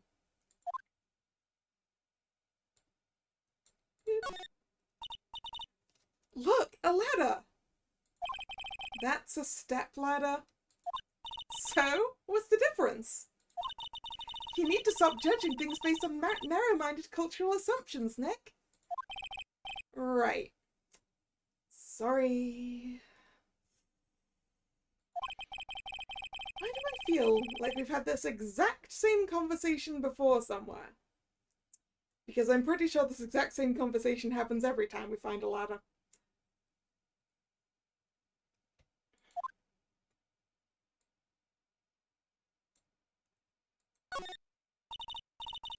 Mr. Nick, what's that big door over there? It looks like it's the door to the actual storeroom. I can see lots of big boxes and stuff back there. Really? Let's go in. I want to take a look. Oh, I'm sorry. Unauthorized personnel aren't allowed in there. Did you hear that, Nick? We're unauthorized personnel. Why are you telling me that? Why are you so happy to be unauthorized personnel? It really has been a long time, hasn't it, Mr. Wright? Nick, what's going on? Who is this woman? Why are you freaking out on me? What? I just thought it'd be more dramatic if I got all worked up. That's all. Mystic Maya, you shouldn't let him off the hook so easily. Please, Maya, don't say anything that'll needle pearls further.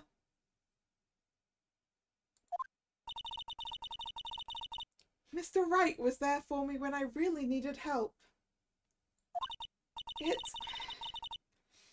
It was something that happened 7 months ago. Ah, so that's how long it's been since our last case. You remember, don't you? The Nickel Samurai case? Not really. I was stuck in a dark wine cellar. Did that escape your memory, Nick? After that, I quit being a manager and started this job.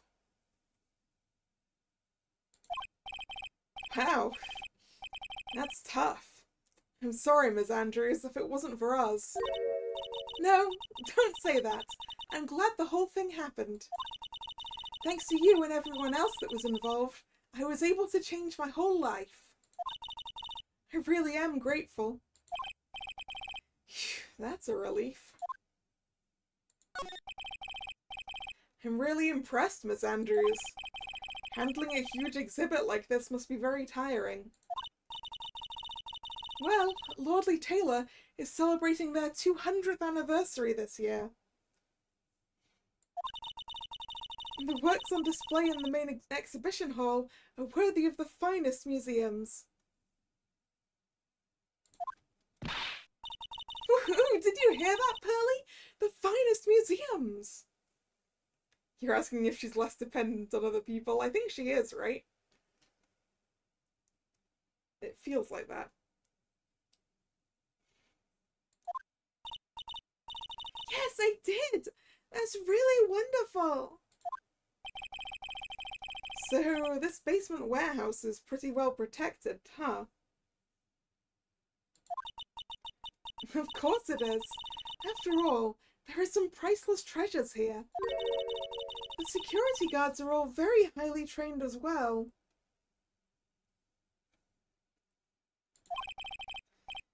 That sounds good.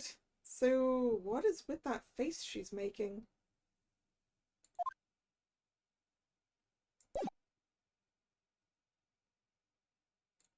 Can we present her with the poster? I wanted to do something nice for you and your friends, Mr. Wright. So that's why you arranged this exhibit. I knew that Karain Village was the hometown of your assistant Maya. I thought it would be great to let the rest of the world know about it too. But that's not exactly thanking me, per se, is it? Maybe, but who'd want to see an exhibit on the treasures of Phoenix Wright? Oof.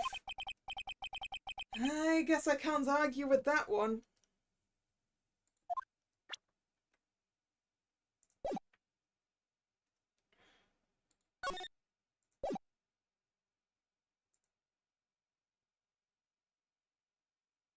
Oh, we can slide to the right. There we go, there's more stuff. Organic? It says organi.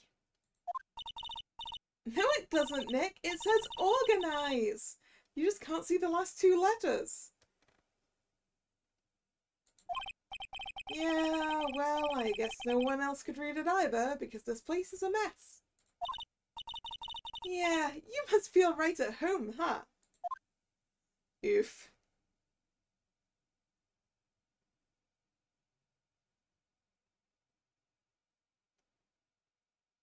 Well, just this then. Mystic Maya, take a look next to the door. That's Mystic Amy, right? Yes, that's a statue of the woman who invented the Karain channeling technique, Amy Faye. This statue is on loan from one of the training halls of the Faye Branch family. Oh, the Branch family, huh? In fact, it just arrived this morning. Amy Faye's golden statue added to the court record. A statue of the founder of the Karain channeling technique is holding the Shichishito. So this is probably what's getting stolen then. What's that creepy looking thing she's holding? Don't ask me, how should I know? Well, you are the future master, right? Maybe so, but this is the first time I've seen this statue. That thing is the Karain Shichishito. It's a ceremonial sword. It's not a real weapon, so the blade isn't sharp. Aw, phooey! I wanted to cut something. What are you eyeing me for? Oh, look! It's already 8! Have you all eaten yet? Well, actually... I've already made a reservation at the restaurant on the 12th floor. Why don't we all dine together? Ooh, I like the sound of that! Dine! It sounds so fancy! I'll have the kids' lunch! Early, it's dinner, not lunch. Why don't you go for it and really eat your fill with a kid's dinner? Okay, in that case, 1 kid's dinner for me. Why is the building so tall? It's a department store. They get that tall.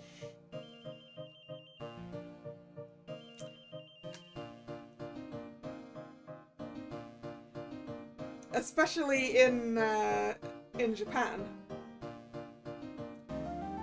Restaurants on that floor are fairly regular in Tokyo. Not that this is set in Tokyo, allegedly.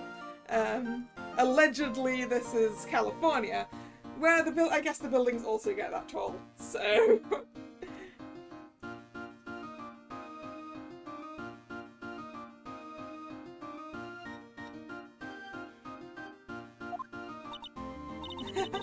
Shall we head upstairs then?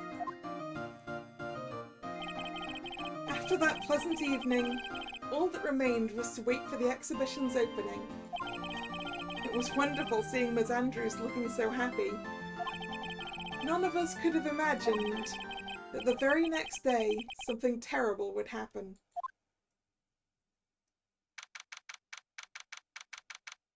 Oh, wait. Is it not just going to be theft? Is it going to be someone gets stabbed with that definitely not sharp ceremonial sword? And a theft? Oops, I forgot to read that out. October 12th, 10:09 AM. Wright & Co. law officers. Nick, this is terrible! What, you're cleaning the toilet again? I never knew you were such a toilet freak. Give me a break, would you? My brain just hit the snooze button for the 5th time. I'm going to turn on the TV. We've got an update on the recent treasure heist. Based on clues found at the scene of the crime, authorities have announced that they believe it was the work of the renowned phantom thief, Mask the Mask. Mask the Mask. According to a spokesperson, Lordly Taylor received a threat letter some days ago. This is the 5th heist by this phantom thief, who only targets rare treasures. Lordly Taylor? Well, Nick, what are you gonna do? Don't you dare go back to scrubbing the toilet. Treasure. Lordly Taylor, you don't think... Yes, now get up, Nick, it was stolen by Mask to Mask. Our most valuable treasure. The Korean sacred urn was stolen. Oh, okay, it wasn't the golden statue then.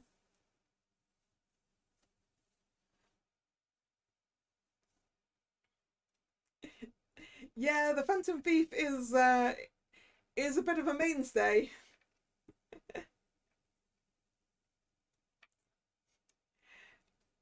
The sort of thief who tells you he's going to steal something and then takes pleasure in still getting it.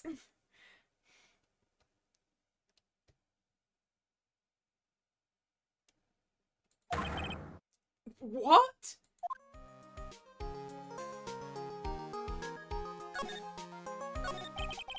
Refresh my memory a little. What's this sacred urn? It's only the most important treasure in Korean village, that's all. Look, it's right there on the poster.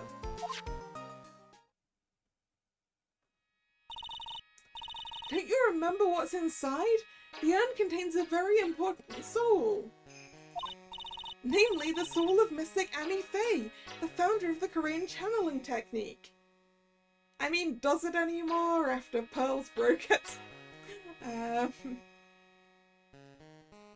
And put it back together wrong. Right, Pearly? Ah, yeah, that's right. Hold up.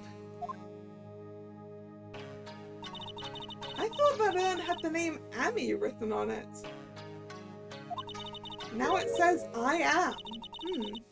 Any idea how that happened, Pearly? Huh? Well...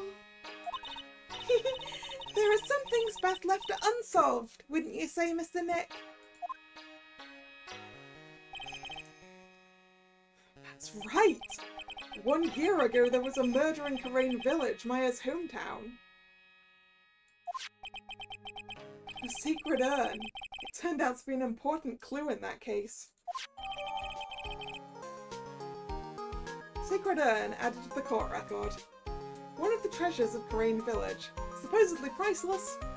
Looks like a plain old pot.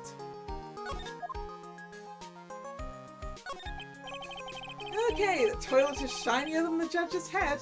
So let's see what's next. What's wrong with you, Nick? What do you mean? What do you mean, Mr. Nick? Your beloved Mystic Maya's treasure has been stolen. Doesn't that even bother you? But I thought the urn was a village's treasure, so I don't see how... The village is Mystic Maya. She's the future master of the Korean School of Channeling. You know what I'm talking about, Mr. Nick. I won't let you say you don't. Okay, I do. So, what am I supposed to do about it? Isn't it obvious? Go and find the bad guy who did this. Yeah, and get the secret urn back. But I'm not a detective, I'm a lawyer. That has nothing to do with this. If you're a real gentleman, you'll find it for your beloved Mystic Maya. Man, oh man. There is no winning against Pearl's fairy tale image of love.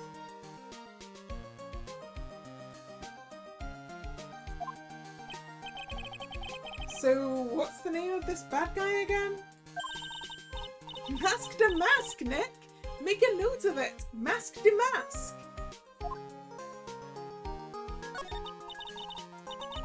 It was terrible. I was arrested and everything. 1 year ago, the murder in Korean village. A man was killed during one of Maya's spirit channelings. And this urn wound up being a key piece of evidence that proved her innocence. Mr. Nick? Would you mind not telling Mystic Maya about that? You promised, remember? You said you wouldn't tell anyone I broke the urn. Oh yeah, that's right. Now I remember. This urn used to say Amy on it. Until Pearls accidentally broke it into a million pieces.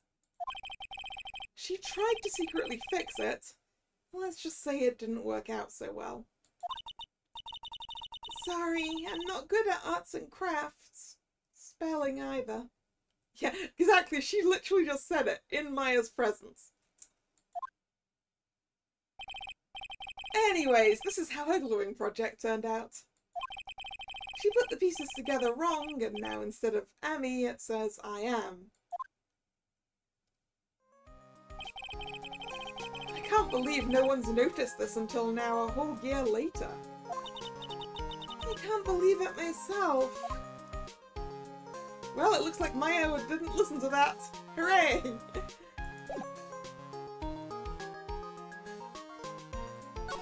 Let's look around the office.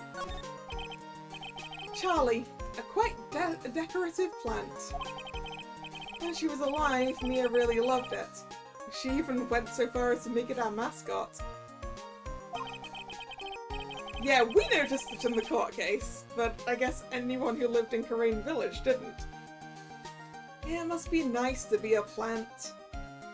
Being able to just sit in the sun and photosynthesize. Hey Nick, no time for daydreaming. That's right, Mr. Nick, no time for daydreaming. Oh man, until I find that urn, they're not going to give me a second of peace. An old movie poster. Apparently this was the first movie that made Mia cry when she saw it a long time ago. Maya watched it recently and said she cried all night too. Which I guess is why it's back up on the wall. I'll have to check it out one of these days. There's a giant building just outside the window. It's the Gatewater Hotel, a high-class luxury hotel. The chain is getting so rich that they bought a whole chunk of the next town over. And started building a huge theme park. It's going to be called Gatewater Land. And to think that 2 years ago it was just a little hotel for businessmen. Guess they're getting a lot of tourism about the murder, huh? Difficult-looking legal books stand in a formidable row. They mock me. Actually, I've neglected them for so long, they're covered in a layer of dust. Maybe I should actually try reading them once in a while. Hey Nick, this is no time for reading. Yes, Mr. Nick, you can always read later. I guess I won't be getting any peace and quiet to even read until I find that urn.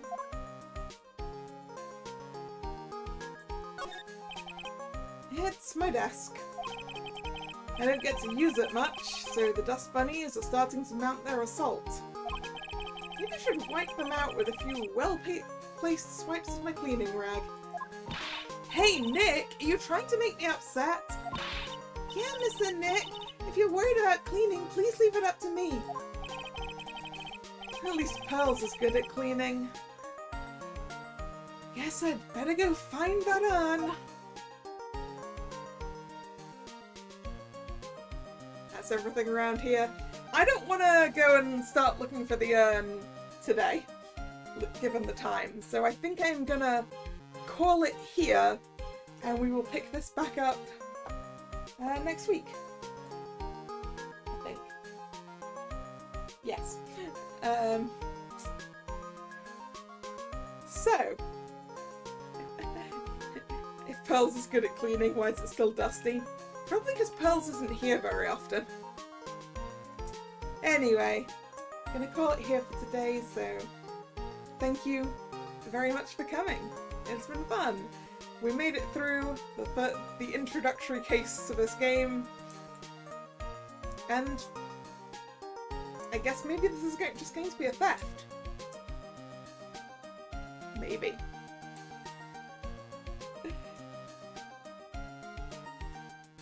So yeah.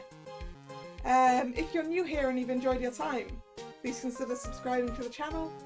You can also follow me on social media, which is linked in the description box.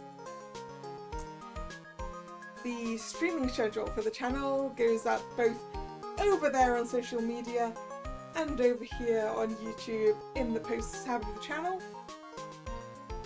This was the last scheduled stream of this week, so there will be a new schedule up later tonight. The next scheduled stream will indeed be tomorrow. It will indeed be Battlefield Waltz. I'm not sure if we'll be finishing it or not, Strag. But we'll definitely be continuing it. So yes, tomorrow, Monday, 7 PM, more Battlefield Waltz. Hope to see you then, or another time. Once again, thank you very much for coming, and this is Kalla signing out. See ya! Bye bye!